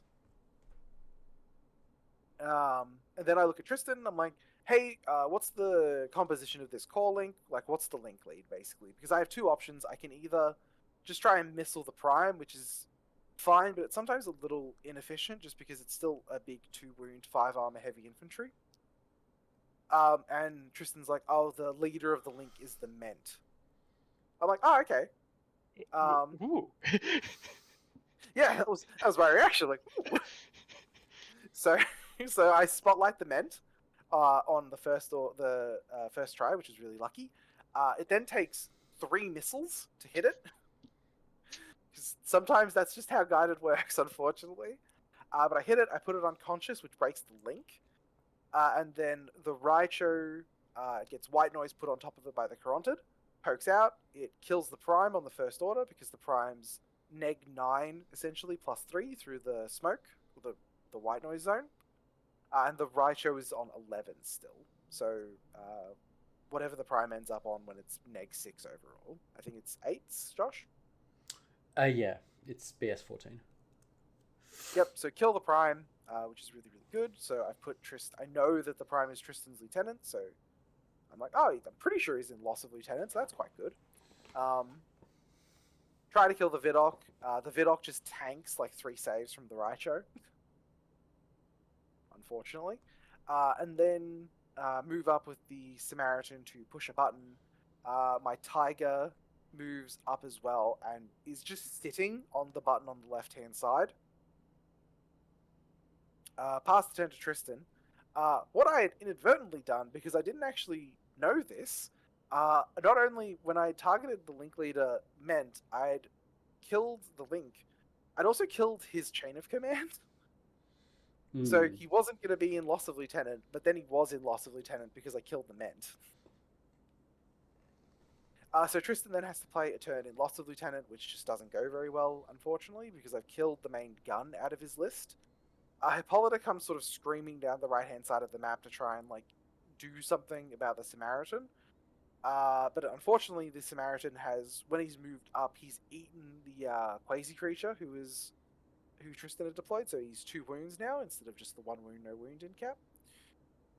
He does a wound to the Samaritan, but luckily the Samaritan dodging on 15s is really, really good. And Hippolyta just doesn't have the orders necessary in a turn of loss of lieutenant to really move forward as much as she probably wants to. So Hippolyta stalls out pretty much just outside my DZ at the end of her run. He does a bit of force reconstitution, so he reforms the link. I think he makes it a 4-man after everything that happened. And then ships the turn back to me, isn't really able to achieve any of his classifieds or anything on the first turn. I think also I do manage to successfully brick one of the Hellblazers. I think it's one is not bricked and the other is just completely bricked after Oblivion and Carbonites. My second turn, the Umbra Samaritan very heroically runs screaming away from Hippolyta. Because I don't want that fight with the Umbra Samaritan. Because he's very good at CC, but Hippolyta is also very, very good in CC. Throw a couple of plasma shots into her on the way out, just in case to sort of see what happens. And we kill Hippolyta. Just sort of randomly kill Hippolyta with the old plasma. So I'm not going to complain about that. That's a very good win for me on that one. And then at this point, we just sort of start playing cleanup. So the Raicho spends a lot of the turn killing the Vidocq because the Vidocq kind of just tanks a bunch of saves that it really shouldn't have been able to tank, but sometimes the model just decides that today is not the day for them. So it tanks a bunch of saves. I believe eventually it does end up going down, which is good. Kill the Warcore as well. Moving through the midfield with, I believe, the Samaritan or some of the warbands as well. I managed to trigger the Moonrakers out of camo and trigger the Moonraker and kill him. Tristan's turn, he moves forward with, I believe, the Strider forward observers and the Cludger. Isn't really able to achieve as much as he'd like, and ends up sort of stalling out again in the midfield. My final turn, so last turn of acquisition for me, so I need to sort of lock down as much of the table as I possibly can. Caronted moves up onto the tech coffin in the center and just goes into suppressive fire on the tech coffin. Very nice. Move a Gaki up as well onto the tech coffin because the Gakis dodge very well. I've got the right hand button pushed by the Samaritan, and nothing else has really gotten to it. The left hand button is controlled by a tiger, I think, for me.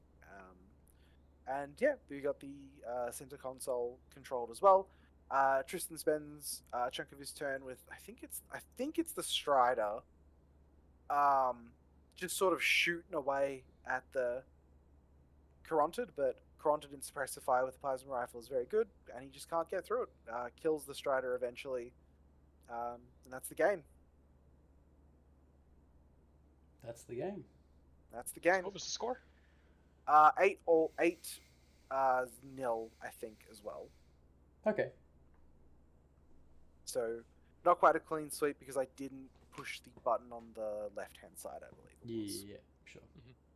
So you didn't control it or push it, whatever. Yeah, it was one of those, so I just didn't remember. do everything to it. Acquisition's weird because it wants control and also push it. Yeah. Yeah, it's a rough one. So round three. Yep, round 3 played against Dennis Wade on OSS. Mm-hmm. It was funny because I was talking with him before the round, and he was like, "Yeah, I meant to be on ISS, but then Rob said mean things about ISS, so I decided to play OSS instead." I'm like, well, you're playing like a better faction for taquinis if you're playing OSS, I suppose. This is probably the mission where I probably there was a really good argument to take the Cheskin Caronted list in this mission. What ended up pushing me to not take it was that list is worse at evacuation because it just has less specialists to it. Right. Because of that, I thought, we'll stick with the Raicho. So long as he doesn't have like a proxy Mark II sniper, we should be fine. If you look at his list, there is a proxy Mark II multi-sniper. Oh, fun. So we had to unpick that one, which was a rough time. Bit of a unique OSS list. He was playing like a Yadu Haris team, which was interesting. You don't see a lot of people really breaking out like the Yadus anymore. Mm-hmm. So what was his list?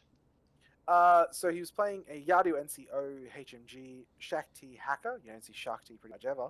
She's a regular hacking device, or she's a killer hacking device or regular killer hacker with a bonus damage on Trinity, I believe. Mm-hmm.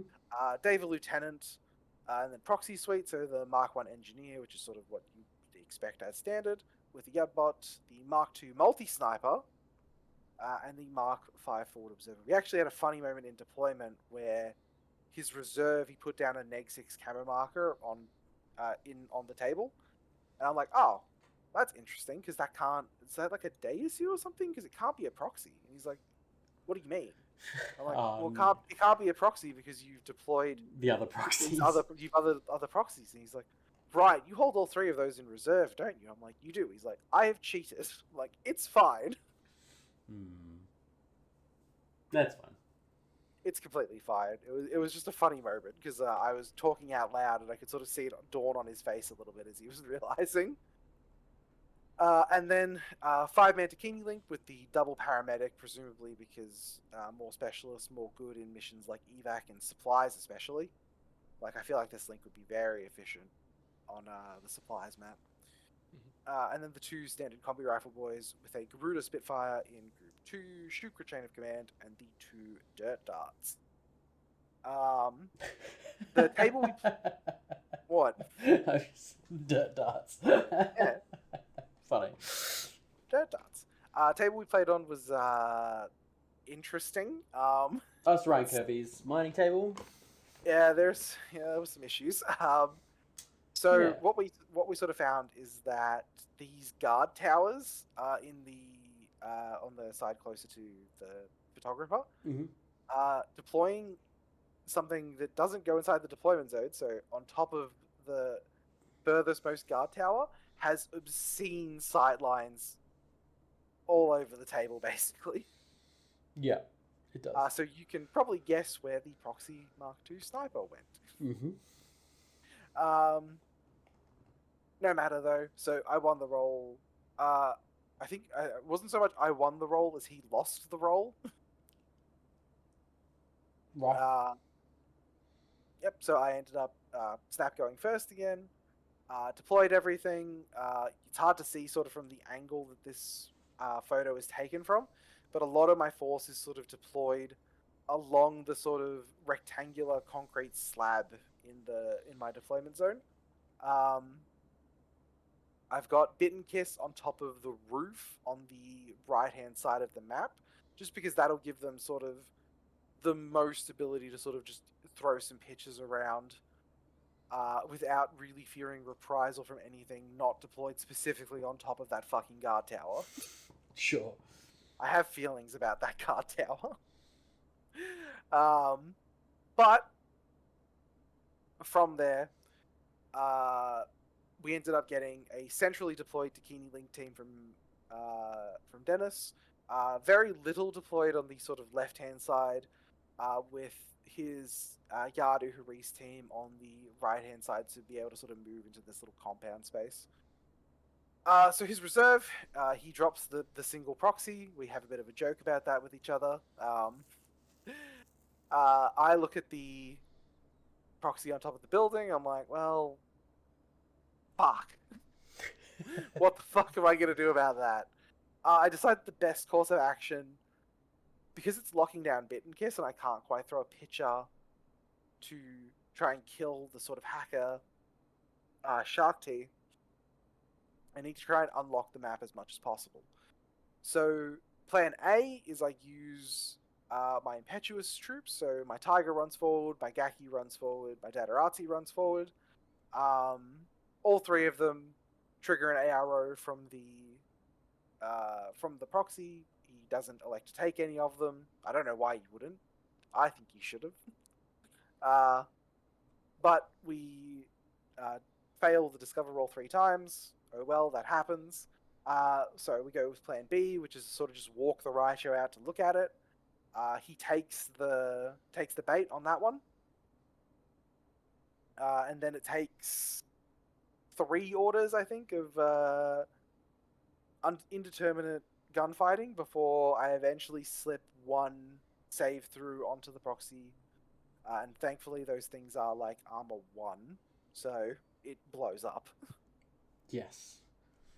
At this point, Bit and Kiss are able to stand up on top of that rooftop, throw a not quite long bomb pitcher, so I think it's a 20-inch pitcher instead of the ones I've been throwing earlier in the day, catching that Haris team just inside of it entirely. Spend a few orders trying to kill Shark T. Spend 1 order trying to kill Shark T. She tanks 3 Oblivion saves because that happens, unfortunately. Mm-hmm. And she then manages to guts out of the hacking area of the repeater, which ends up turning into this really long conversation about that, if that is something you could do because of like pre-measuring requirements. And it was a really interesting conversation, but it just to guts out of area of repeater. Yeah, you absolutely can. Yeah. Yes, which is what we ended up coming down on. Or do you mean if you declare the guts you try to move it and you find out that you can't actually make it Yeah. with Guts move. Yeah, it was something like that. It was So I think in that case it'd just be like an illegal move and you just don't get to move. yeah, which was what was throwing Dennis off about it. So yeah, it was a lot of little back and forth like that. So we decide, okay, we can't kill Shakti then. So we sort of just go, well, we're just going to kill one of his linked guns. So we throw a spotlight out, hit the Yadu, missile it from the T-drone, kill the Yadu. So all I really have to worry about now is just the Dakini link, basically. But the Raichu really doesn't fear a Dakini link, and there's not a lot of my stuff that does fear sort of a damage 15. Nothing I'd hold on ARO really fears the damage 15 HMG. So the Umbra Samaritan as well with the remaining orders in the order pool. So this is where he really came into it as well, because he was able to take those 6-inch moves to spotlight the Yadu while also moving forward to grab one of the civilians, spotlight it, and then drag him back to the wood chipper, where he just sort of fed the civilian into the wood chipper and sent him all the way into space in very small, chunky salsa-like pieces. Fantastic. Then Dennis's turn comes around. He starts by sort of moving the Dakini link forward. Unfortunately, this table is just very, very open. So moving it forward, he just sort of provokes a bunch of AROs from like Flash Pulse bots and the Raichu. So I think I end up knocking a Dakini out of commission on that order, just from the Raichu kind of seeing one that he'd sort of slightly misdeployed. He's really able to move it too far forward. He brings the Garuda on to sort of try and do some stuff, but the Garuda ended up sort of trying to take like Spitfire fights outside of 24 inches. Which just isn't really a fun time for a Garuda attack bot. After that, the game sort of slowed down to a very, very like game of inches, basically, because neither one of us was really able to do much in the way of playing the mission, just because of the number of orders that are required to do anything in this fucking mission. I end up using the Umbra Samaritan to walk along the right-hand side of the table, killing the Proxy Mark V that he has deployed over here near one of the civilians. Shakti just doesn't die as well. So I think over 3 or 4 orders of Trinity, she failed one save out of like 9 or 12 Trinity saves. Oh. Like, it was fucking brutal the number of times she just refused to go down, basically. After that, however, during his like next few turns, he wasn't really able to get much forward momentum going. He was only able to grab one civilian and then feed it into the wood chipper with, I think it was the engineer proxy. My Umbra Samaritan ends up just sort of surviving a bit of an onslaught on the right-hand side from that Shakti, who does eventually go down, thank Christ. We almost fumble aggressively near the end. The Umbra failed to pick up a civilian 3 times. Oh dear. And then walked it over, didn't have enough orders to get to the wood chipper, so handed the civilian off to the Raichu. And then the Raichu drags the civilian over to the wood chipper, and the pilot has to jump out. I had 3 orders. On the second to last orders, I successfully feed the civilian into the wood chipper. Well, that's good that you were able to, take advantage of the fact that the Raichu is a manned tag and is able to do that. Yep, that was really, really lucky. So feed the civilian into the wood chipper and end up with a 3-1 victory on evacuation, which is pretty much what I was hoping for out of that mission. Where did the two of you deploy your HVTs?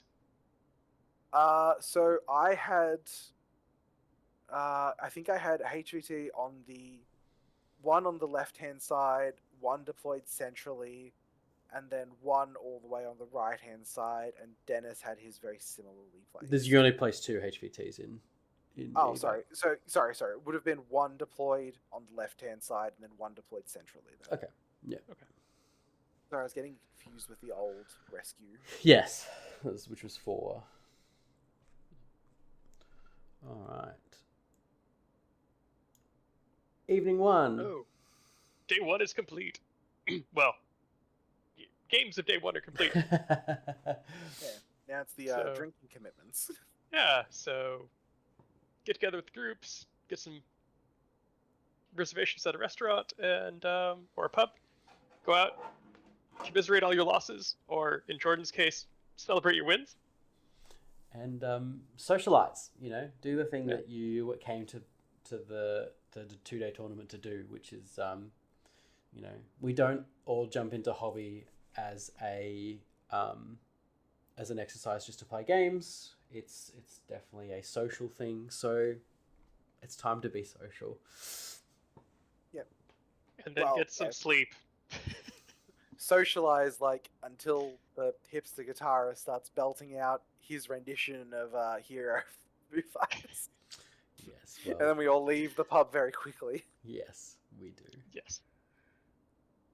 Well, that's sometimes just what happens. All He right. was- that poor guy, because he saw, I think it was like 8 of us just get up and leave. I after think we he finished that song. said something about it too. He did. I can't remember what it was, but he did say something about it. Poor guy, but Yeah. it just wasn't our vibe. No. All right, day 2, dawn of the final day, Yay. round 4. Yep. Who did you play against? So we played against John Cook. Yep. Found out the night before, basically, and was sort of thinking about that a fair bit. Decided that, well, I needed to do well because I needed to avenge my good friend Josh, who had fallen to him earlier in the day yesterday. Yeah. I needed to Round 2. get that win back for you, and also get that win back for myself because I lost to John at BCB last year in round 4. So needed to get the win back for myself more than anything else as well. Yes. So John was playing Tunguska. Like in the episode last week, this is a fan recreation of the list. We didn't have access to John's actual list, but here it is in all of its glory. 2 hecklers.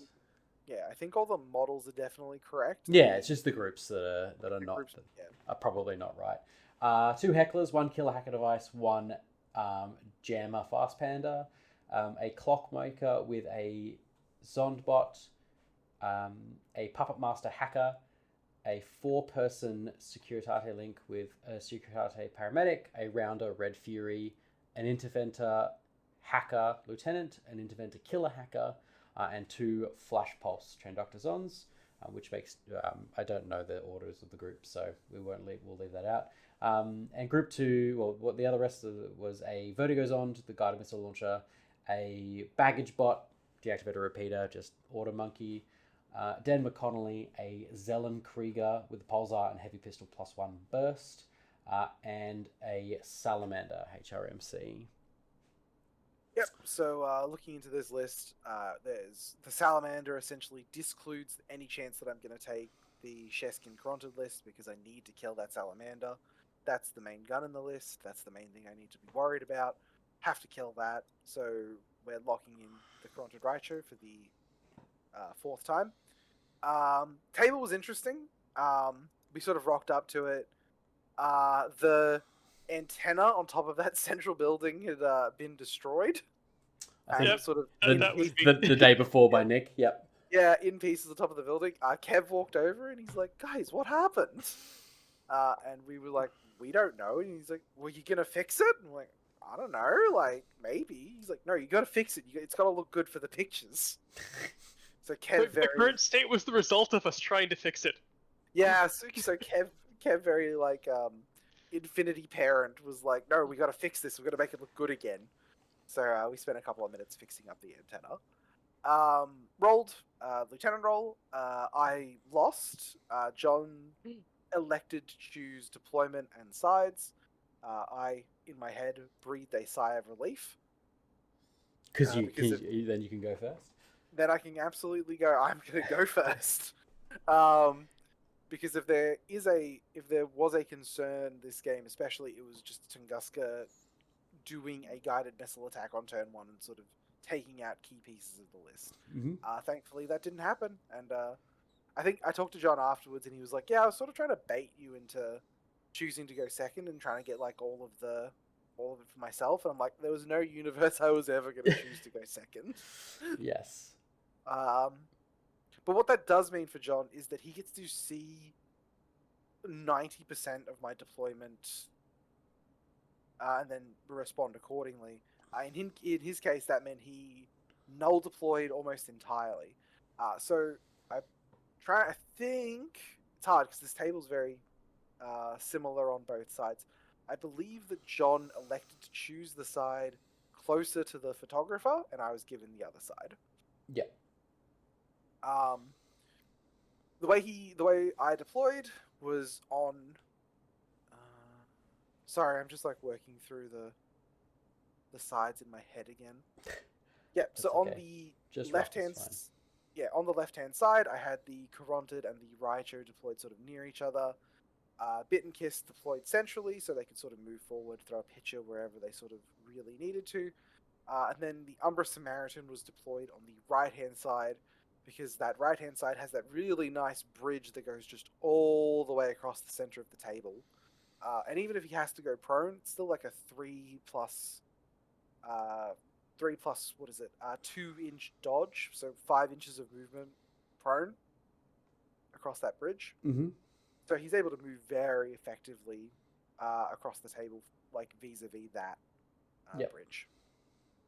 And for John's deployment, he essentially null deploys entirely. Like, there's no universe where I'm getting onto any of his linked pieces.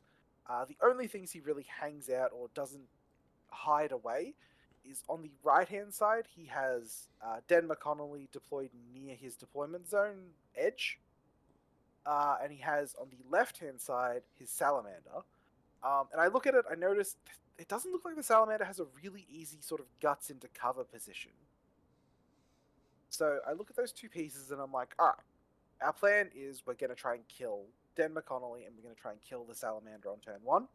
We're not going to be prosecuting any sort of guided plan because there's no real way to hit his lieutenant without also hitting the killer hacker. With a pitcher. Essentially. And the hacking and interventor is a pain too, because they're BTS 9, so it's like, well, we're just not going to get through that probably. So I decided that Den McConnelly, the way we're going to kill Den McConnelly is we're going to use a Tiger to sort of run up the table using orders from Group 1. And if I have to use a bunch of orders on it, I'm happy to use a bunch of orders on it. All I need to do is I need to get that Berserk off, because Den McConnelly's very unlikely to survive that Berserk. I also really need to kill Denma because he rolled the +3 Fizz on the old meta chemistry. Oh, right. So smoking in the 20s. Yeah, so it's like, oh, cool. I am going to have a lot of trouble dealing with Denma if he survives. So Impetuous moves, we get those out of the way. Tiger moves up, and I'm like, all right, we're going to put a pause on that plan because we need to see how this goes over here. The Raichu pokes out, looks at the Salamander, looks out, kills John's turret, first of all. And then we look out, see the Salamander, and we're like, all right, let's see how this goes. It takes 4 orders, I believe, but we put the Salamander all the way to dead with the Raichu. That isn't 100% to happen because it's 2 BS-14 tags shooting each other. I think statistically he's probably meant to win like one of the face-to-face rolls there, most likely. But I just rolled pretty consistently between 9 and 13s on the dice. Failed. I think he failed 2 saves on the first order. Tanked it. Failed 1 to put it unconscious, and then I just shot the corpse basically to put it all the way to dead. So we've achieved goal 1. And then goal 2, we run the tiger forward, dodge it out to see Denma, berserk Denma, put Denma unconscious. So put him unconscious. We don't, and we lose the tiger because Denma punches the tiger, and it's AP plus DA damage like 18, I think, with the +3 fizz. Mm-hmm. It's like, ah, well, that happens. But we know he has the Clockmaker, so we need to sort of make sure Denma doesn't get up. So we run the Samaritan across the table. Because of the null deployment, he has no ARO presence. So we're able to just move, dodge. So just tag movement all the way up that right-hand side. Walk up to Denma. I make a mistake here. I should have done one of my classifieds on Denma's corpse. I don't. I just step on his neck so he doesn't cause me any more problems. And then the Samaritan retreats. He doesn't get all the way back to my DC just because of the number of orders I have left isn't great. But we get like halfway across that sort of bridge that spans the... Yeah. He's got 2 wounds now, so... Yeah, he's got 2. No, he doesn't. He's got 1. Denma is structure.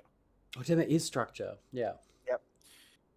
So very important for John's turn. I have deployed my HVT quite centrally. So if you look where that the diamond position building is, my HVT is deployed sort of near the near one of these little grass planters, basically. Yeah.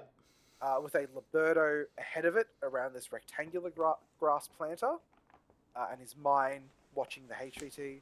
And my Dadarazzi has moved, and has come in front of the HVT next to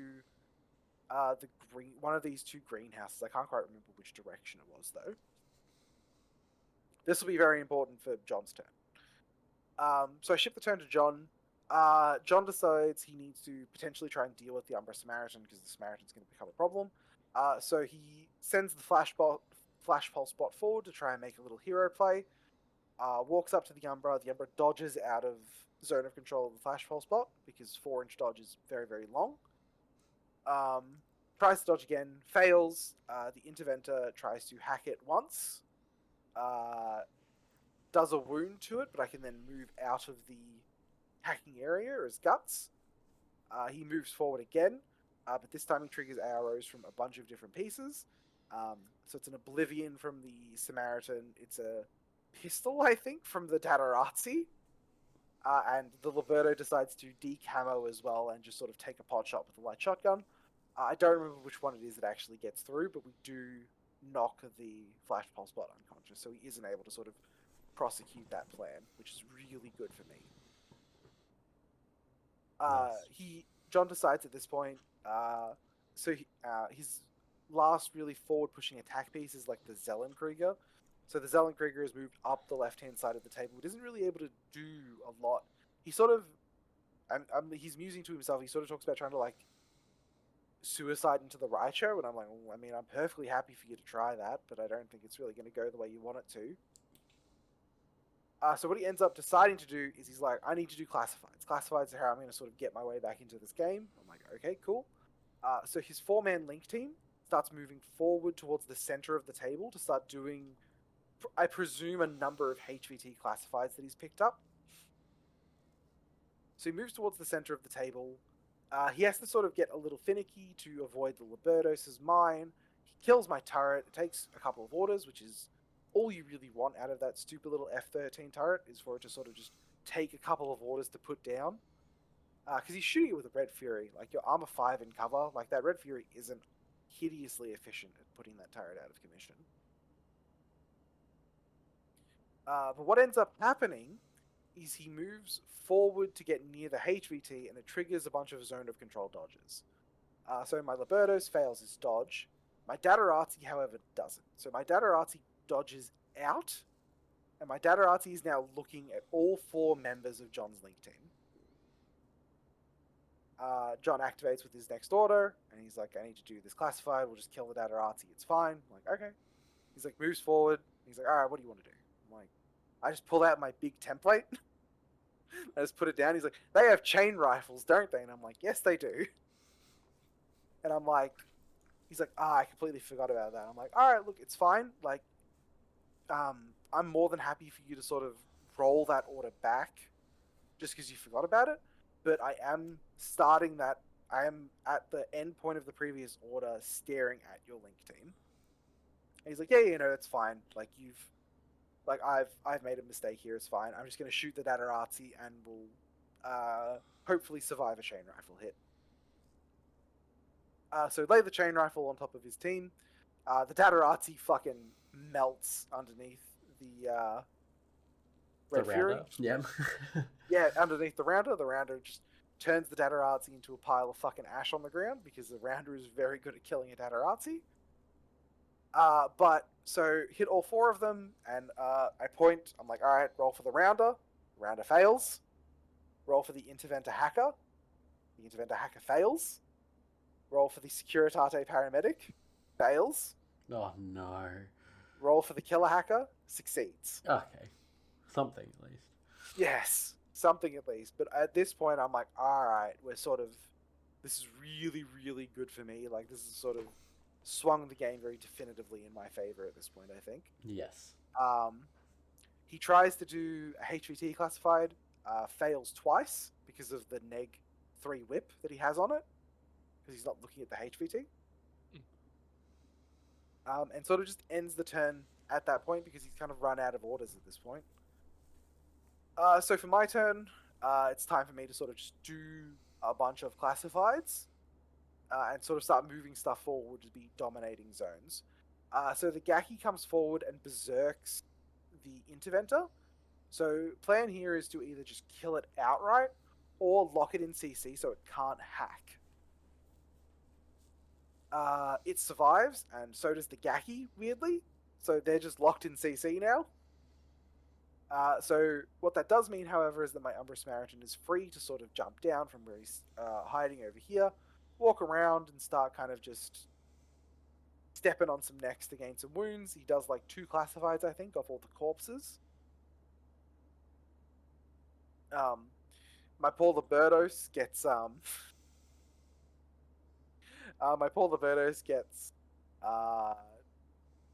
what's it called? Jammed by by a fucking heckler. Which is really unfortunate, but can't do anything about that. And I end up going. I'm running the numbers in my head, and I'm pretty sure John's quite close to retreat at this point. Because all he really has left is I've killed 1 heckler, I've killed the entire Link team except for the Killer Hacker. I've killed a bunch of other stuff. I'm pretty sure he's really close to retreat. So I decide, because I've completed 3 classifieds along with being within 8 inches of his HVT, I run the Samaritan on top of this, the 2-story building near the center of the table, kill the Puppet Master, and the Gaki spends 1 more order to berserk the Interventor a second time and kills it. So just sort of making sure that retreat happens. Yeah, making it as likely as possible that I have put him in retreat, or I have taken all of the toys away to where he can really achieve anything else. Yeah. John is in fact in retreat at this point. So he plays through his turn of retreat. The only thing we really need to check is if the Samaritan is inside his deployment zone or in the zone just outside of deployment. More than half of his base was in the zone outside of deployment, so Samaritan counted. And we controlled all 3 zones because of that. So it was a 10-zip win for me. In Fantastic work. Yep. Felt very good. Very, very... It's nice to hear an anecdote where someone doesn't lose because they put their opponent in retreat. Yep. It does feel like those anecdotes always end with, yeah, and then I accidentally put him in retreat and I fucking lost. I lost.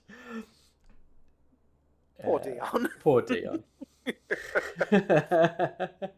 can't feel bad for him. At the last BCB, I snatched a draw from the jaws of victory.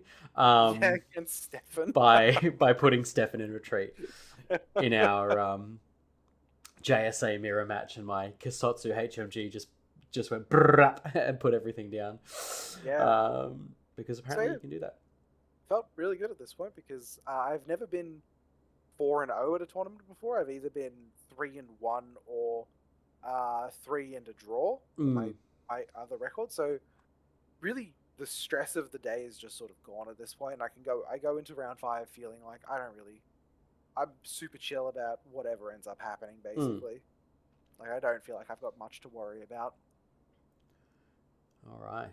Round 5. Top table. Do. Ooh. Yep. Who are we up Uh, against? Up against Ivory. So Ivory had played the previous round against Lucky Summer, and out of the two of them, Ivory was definitely my preferred opponent, just because mirror matches suck. Mirror matches Like, suck. Yeah. I hate playing a mirror match wherever possible.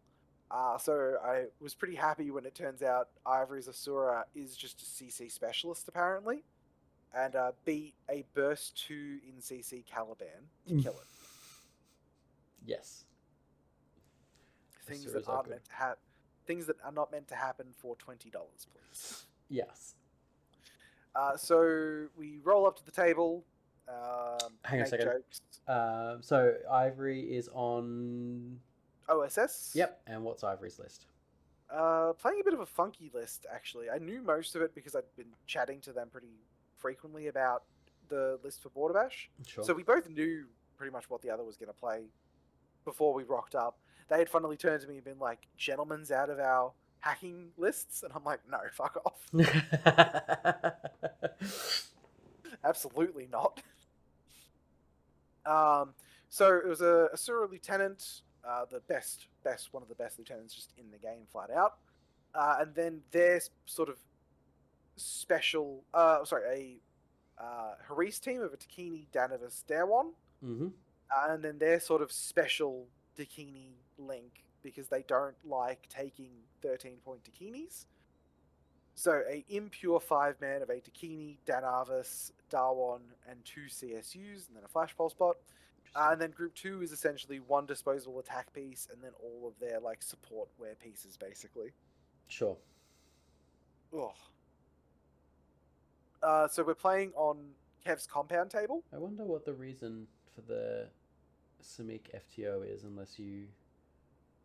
Just because you've got the Asura and the two Dinar. No, why wouldn't you just take the normal one? Is what I'm saying. Oh, I'm not sure. So I guess probably I'm gonna speak, not like I'm gonna speak as part of as in Ivory's shoes. I guess you could probably slam it into Group 1 because it's a wild card, right? So you could slam it into Group 1 and join a Dakini link if something goes down.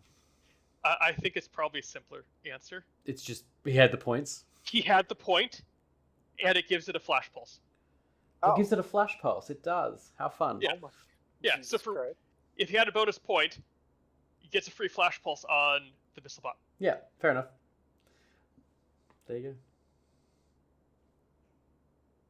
Good. What table are you on? We were on Kev's compound table, which I love this table, by the way. Every time I play on it, it's always a fun time. It is a great time. This one was also set up by Peter, and it's a different take on the normal diamond fully enclosed compound that that this table attracts. That was a concession to Power Pack being round 1. Yes, yeah. Yeah, diamond does not work on that table for Power Pack. No, not in the slightest. So Ivory and I rock up, look at the table, and we both notice pretty quickly that this is a table that a tag is either going to die on or it is going to dominate the game on, because there aren't a lot of places to hide a S7 silhouette, and there also aren't a lot of places where an S7 silhouette can't get to and see whatever the fuck it wants. Wow. So Lieutenant role for this game is going to be extremely important. And of course, this is the one that I lose. So we lose the Lieutenant role. Ivory snap picks to go first. Of course. I can't be too upset about that. I would have done exactly the same thing. So I look at the two sides, and for supplies, the left hand, further away from the photographer side, has better access to 2 of the 3 supply boxes. It has one really good spot where I can sort of put the Raicho on ARO. It's a little dicey if it'll be able to guts into cover, but it's a very dominant position for the Raicho to sort of get to sit. So I opt into taking that left-hand side of the table, or the top side of the table, whatever you want to call it, I suppose. So Ivory's going through all their deployment.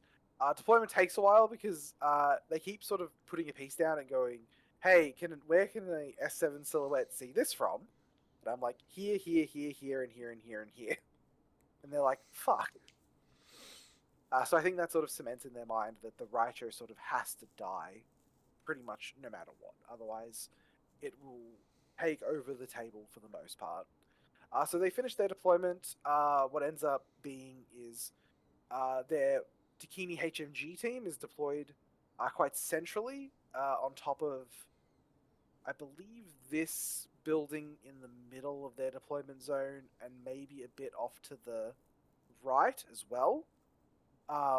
Their 5-man team is deployed to the left-hand side, basically, with this bridge access if they so desire it. There's also this gate here in the bottom left of the map.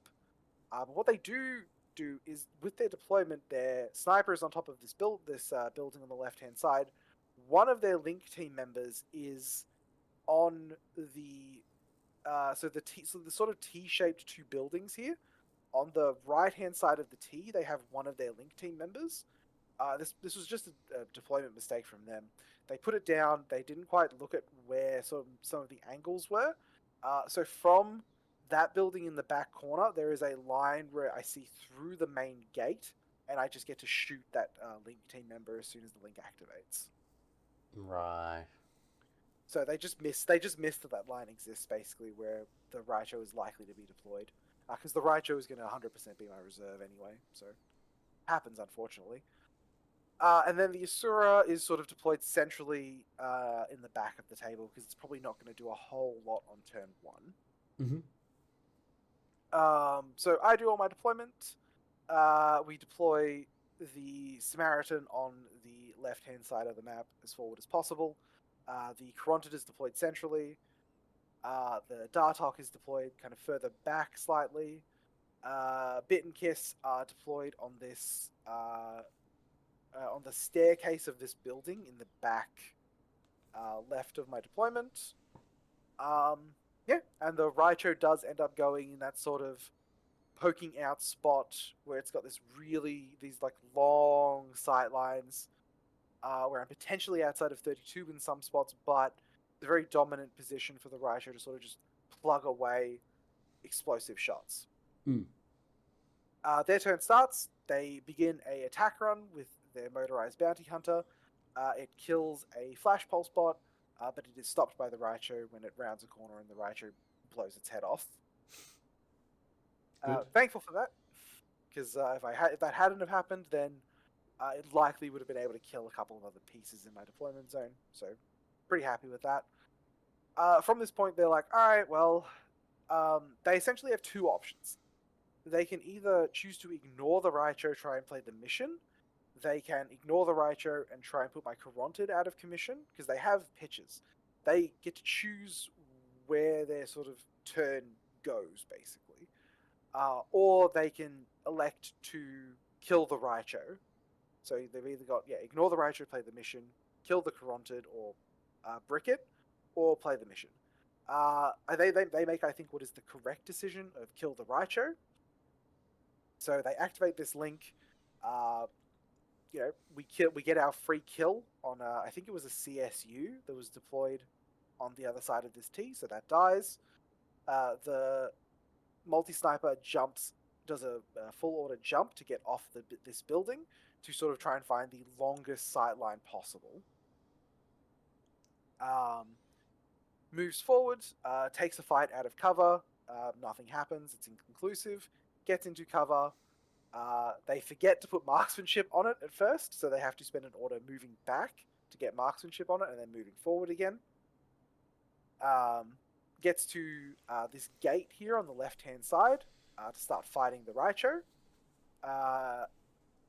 And heart-wrenching moment for me. First order is inconclusive. The second order I crit and put it straight to dead. until we actually measure the distance, and it is over 32 inches. Oh, no. So it takes pretty much the remainder of their turn, but they do end up just putting the Raichu to dead. Mm-hmm. So at the end of their turn, I have lost the Raichu, but they've lost one of their Link team members and their motorized bounty hunter, which is one of their main sort of attack pieces. So it goes to me, and I'm like, all right. I'm not sure. I'm feeling like I'm probably down at this point, which is like, oh, not a great feeling, but I think I've still got plenty of play left because of all the pieces I have. Like, the list is made to sort of weather the loss of the Raichu or the Caronted quite well.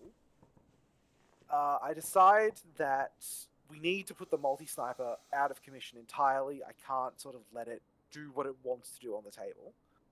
I kind of run the numbers to myself, and what the plan I end up coming up with is that Bit and Kiss are going to do a sacrifice play. So we're going to poke them out to throw a pitcher, but they're 100% going to be seen by the multi-sniper. So we poke them out to throw a pitcher. We land the pitcher. But Bit takes a shot to the head and dies. That's fine. Spotlight the multi-sniper, kill it. Just missile it to death. Using the same play as before, where the Umbra Samaritan is moving forward, While doing a spotlights. spotlight with the second half of the order. I think the Caronted is the one that ends up doing the spotlight, though, that actually succeeds. Umbra Samaritan stabs the Quasi creature on the way forward as well, so it eats it, goes up a wound. We grab a box and we run back to our deployment zone. And I still have some orders left in Group 1 at this point. So we spotlight. I think we either spotlight a Denarvis or the other CSU. It's probably the other CSU because the Denarvis would have hacked me. Mm-hmm. We kill the other CSU just to sort of eat an order out of their group. Goes to Ivory. Now Ivory has a couple of options. They can either try and again choose to play the mission, try and secure 2 boxes, and just sort of keep me from being able to get those boxes back, or the Asura can fight the world. Ivory elects to make the Asura fight the world. So the Probot puts Firewall on the Asura, and the Asura walks into my repeater. And what ends up happening is the next 8 orders is the Asura fighting 3 hackers. I think it gets isolated twice during this period, but it does successfully kill the Samaritan and put the Dartok to Dogged, and it takes 1 wound in exchange for this. That's a high roll on the Asura. I was sort of expecting that to an extent. I would have liked if I could have gotten 1 extra wound on the Samaritan, and that would have probably potentially made the difference. But at the end of the day, like, I've essentially made Ivory waste their entire second turn of supplies when they're going first as well. Mm-hmm. Yeah. Which is enormous for me. So again, they ship the turn back to me. We go, okay, it's Caronted time, so the Caronted's going to move forward. The Caronted grabs the central box and then just sort of runs screaming and hides in my DZ again, goes back under the comforting protection of Cybermask after handing off the box. And one of my Flash Pulse bots, I think a Group 2 Flash Pulse bot, moves forward, grabs the supply box that the Samaritan dropped when he got his brain fucking melted, and runs all the way into the back left-hand corner behind this sort of fucking shed building. Yep, nice. So he is not dying. There is nothing bad that is allowed to happen to him at this point. He is my precious baby boy. He will not be hurt again. And then from this position, we end up, again, shipping the turn back to Ivory. So they've sort of got to play the rest of... Oh, sorry. One other thing that happens is their HVT is deployed on the right-hand side of the map. My Gaki kind of just very casually, impetuous is forward, and is standing next to Ivory's HVT. And I'm very much hoping that Ivory just sort of forgets that it's there. Just he's fine. He's not doing anything. He's just standing there. He's just being a little guy. So their third turn, their options are really limited. Because the Asura can't really run forward into my deployment zone because it's taken a wound already, and there is still a Datarazzi, a Liberto who is out of camo and has dropped his second mine. Mm. So the Liberto just sort of made the hero play, and just sort of didn't die for a long time. So he still has to clear the sort of warband minefield in the center of the table. And I think my Quasi creature is still alive at this point as well. So the Asura decides to grab a box and do a classified. So it kind of runs along the wall, taking AROs and killing the Datarazzi and the Liberto, but it takes another wound for its trouble, so it's in NWI. Does successfully do the classified and grab one box. Ivory finishes up their turn, passes to me, looks at me, goes, "All right, cool. So you win." And I didn't realize this. I was just more locked into the game than I thought I was, and I'd thought for some reason that I had been the one to actually go first, or that it was Ivory's second turn, not their third. So they sort of looked at me like, "Oh, you win," and I'm like, "What? What do you mean? There's another turn." They're like, "Yeah, your last turn. You went second. It's 6-4 currently." I'm like, "Oh, that's nice." I'm like, "Oh, cool. Neat." And they're like, "Did you want to play out your turn, or like, are you happy to call it here?" I'm like, I think that I can sort of take you off of points to make it so that Vic has a better chance of winning the red cake. I'm obliged to do that. So his Asura is now hiding on top of this building on the right-hand side of the map. Mm-hmm. But it's not prone or anything. It's just sort of standing by the stairs. So my Caronted is like, "You think that you're a better hacker than me? You're not, and I'm going to show you why." And he kind of wanders around, comes up to the Asura, looks at her, and is like, "I'm going to hack you to death," and then shoots her in the head 3 times with a plasma rifle. And proves that he is far and away the better hacker. Yeah. Who needs Trinity when you have plasma to melt brains? Who needs Trinity when you have gun? So we kill the Asura, which makes Ivory drop the box that they had. I can't secure that box though, unfortunately, because they've just got like a Dakini watching it still, and they've just moved their missile bot out on ARO duty as well. Mm-hmm. So deadly flash pulse. Yep, pass the turn to them at that point, and it's a 6-2 win to me. Excellent work. Thank you. Which brings you out on top. Yep, it does. So, I was a little worried. There was a part of me that was still like, I can't wait to find out like what weird draw tiebreaker thing has gone on. Like my not offensive bonus win in evacuation is gonna like screw me somehow.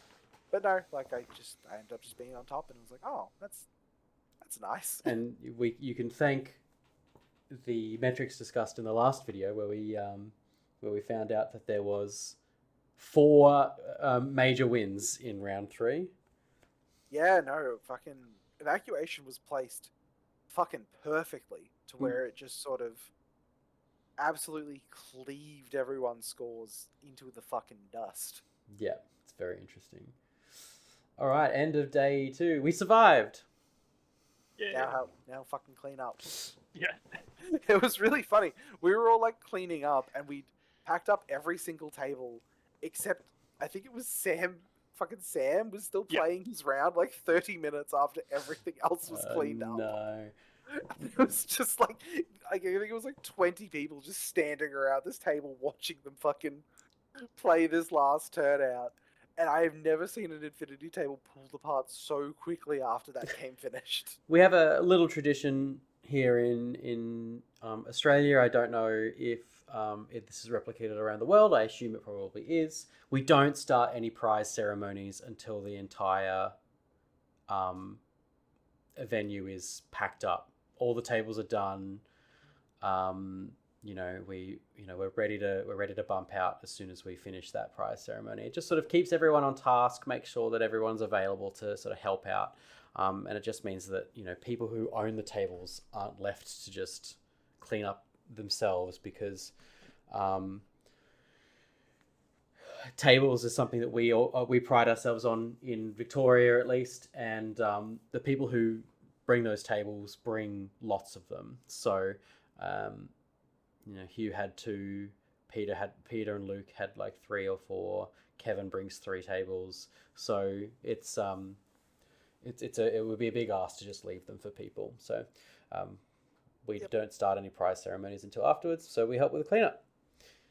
So the last table to be cleaned up is the prize table. Yep. That's good. Exactly. The one everyone moves around. Thoughts? Great event. Super fucking fun event. Like, the venue was fucking stellar. Everything about how everything was run was great. Loved the Water Bash. It was great. Yep. Gave away my fucking first place prize pick as well. What did you pick up as your first place prize? I grabbed one of the mats and I gave it to Josh. Oh, really? Oh, that's so nice. And then I ended up just getting a selection of random goodies. I got like a Battle Kiwi, one of the Battle Kiwi vouchers. I very sneakily asked him, like, "Hey Kev, can I grab like the Metal Order tokens that are in like this giant bag of like fucking dice and shit from all these RTS packs?" He's like, "Yeah, man, sure." Yeah, we've accumulated a lot of simple prizes over the years that sort of don't get picked up at tournaments, and so they often just sort of get handed out as the vultures come and pick up after everyone's done picking prizes. The vulturing is fantastic. Yeah, where it's just like everyone's like, "All right, go nuts, guys," and everyone's like, "Ah." A bit of an ad hoc emu bob of the of the prize table. In terms of preparation, do you think your prep for the tournament helped you in your Fire Zip win? I think the amount I sort of discuss and talk about Infinity helped a lot, because like once you sort of have the game fundamentals in your faction just sort of locked down, there's only so much help that rep after rep after rep can really give you. And sometimes that stuff can be harmful, where you can form like weird habits based on the people that you play, where you can just make decisions that make sense into someone, but against other players it's just the wrong decision entirely, and it fucks you in what you're doing. Do you think sort of list building, sorry to interrupt your thought process there, okay, nice. Do you think that list building in a vacuum helped you in that sort of in that sort of sense, that you aren't necessarily playing against people and therefore you don't have a local meta to really adapt to, that's forcing your lists in a certain direction, so forcing you to like certain profiles and certain pieces and things like that. So like Vanilla Combined tends to sort of just do whatever it likes anyway. It stops me from sort of developing like super niche picks that are very good into like specific individual things that people take. Yeah. Like at the same time, like if I could play more Infinity, I'd like to play a bit more Infinity, which I think we're getting to do now with Ballarat becoming a bit of a weekly trip for a few people. I'd like to make the trip next week if we're going. Yeah, it's a good time. But yeah, it's good. Once you sort of, I think, it's just the case of like the newer you are at the game, the more you just do need to jam game after game to sort of get shit locked down. Because otherwise you're going to like miss things of your own faction in a game that's just going to lose you games, unfortunately. But once you get to that point where you sort of know what you're doing faction-wise, like the back of your hand, you can play a lot less and still kind of maintain a certain level of play. And Infinity is just really good. Like, you don't tend to have bad opponents in Infinity. Like, everyone's pretty good about working with you and you working with them, just towards playing a good game. Like, we've definitely cultivated a good a you good have to. community in Australia. Yeah. You have to in Infinity Yeah. because you can't play the game without working with your opponent, and if you just work with them, you're going to have just such a better time. You are. Right. Yeah. Well, that seems like good final thoughts to me. Well done again, Jordan, on your first tournament win. Fantastic work. Can only see you managed to get something at BCB this year, hopefully. Yeah, In we'll see. a We'll couple, see how it in goes. a couple of months' time. Yeah, once I jump off of Vanilla Combined after that, we'll watch my tournament ability fall into the gutter as I decide to try Pano for some reason. Some Oh, sort that'll of be a brain change. rot. Big change. Big Yeah, changes big there. change. Yeah, Big brain rot. your Big brain rot your whip change. goes down, your BS goes up. Well, thank you very much, everyone, for joining us. Thank you again, Jordan, for giving us your thoughts on tournament prep and that lovely review of your Border Bash games. Thank you so much for having me. Pleasure. I've been Josh. I've been Nick. And we've been joined by Jordan. Good night, everybody. Hello.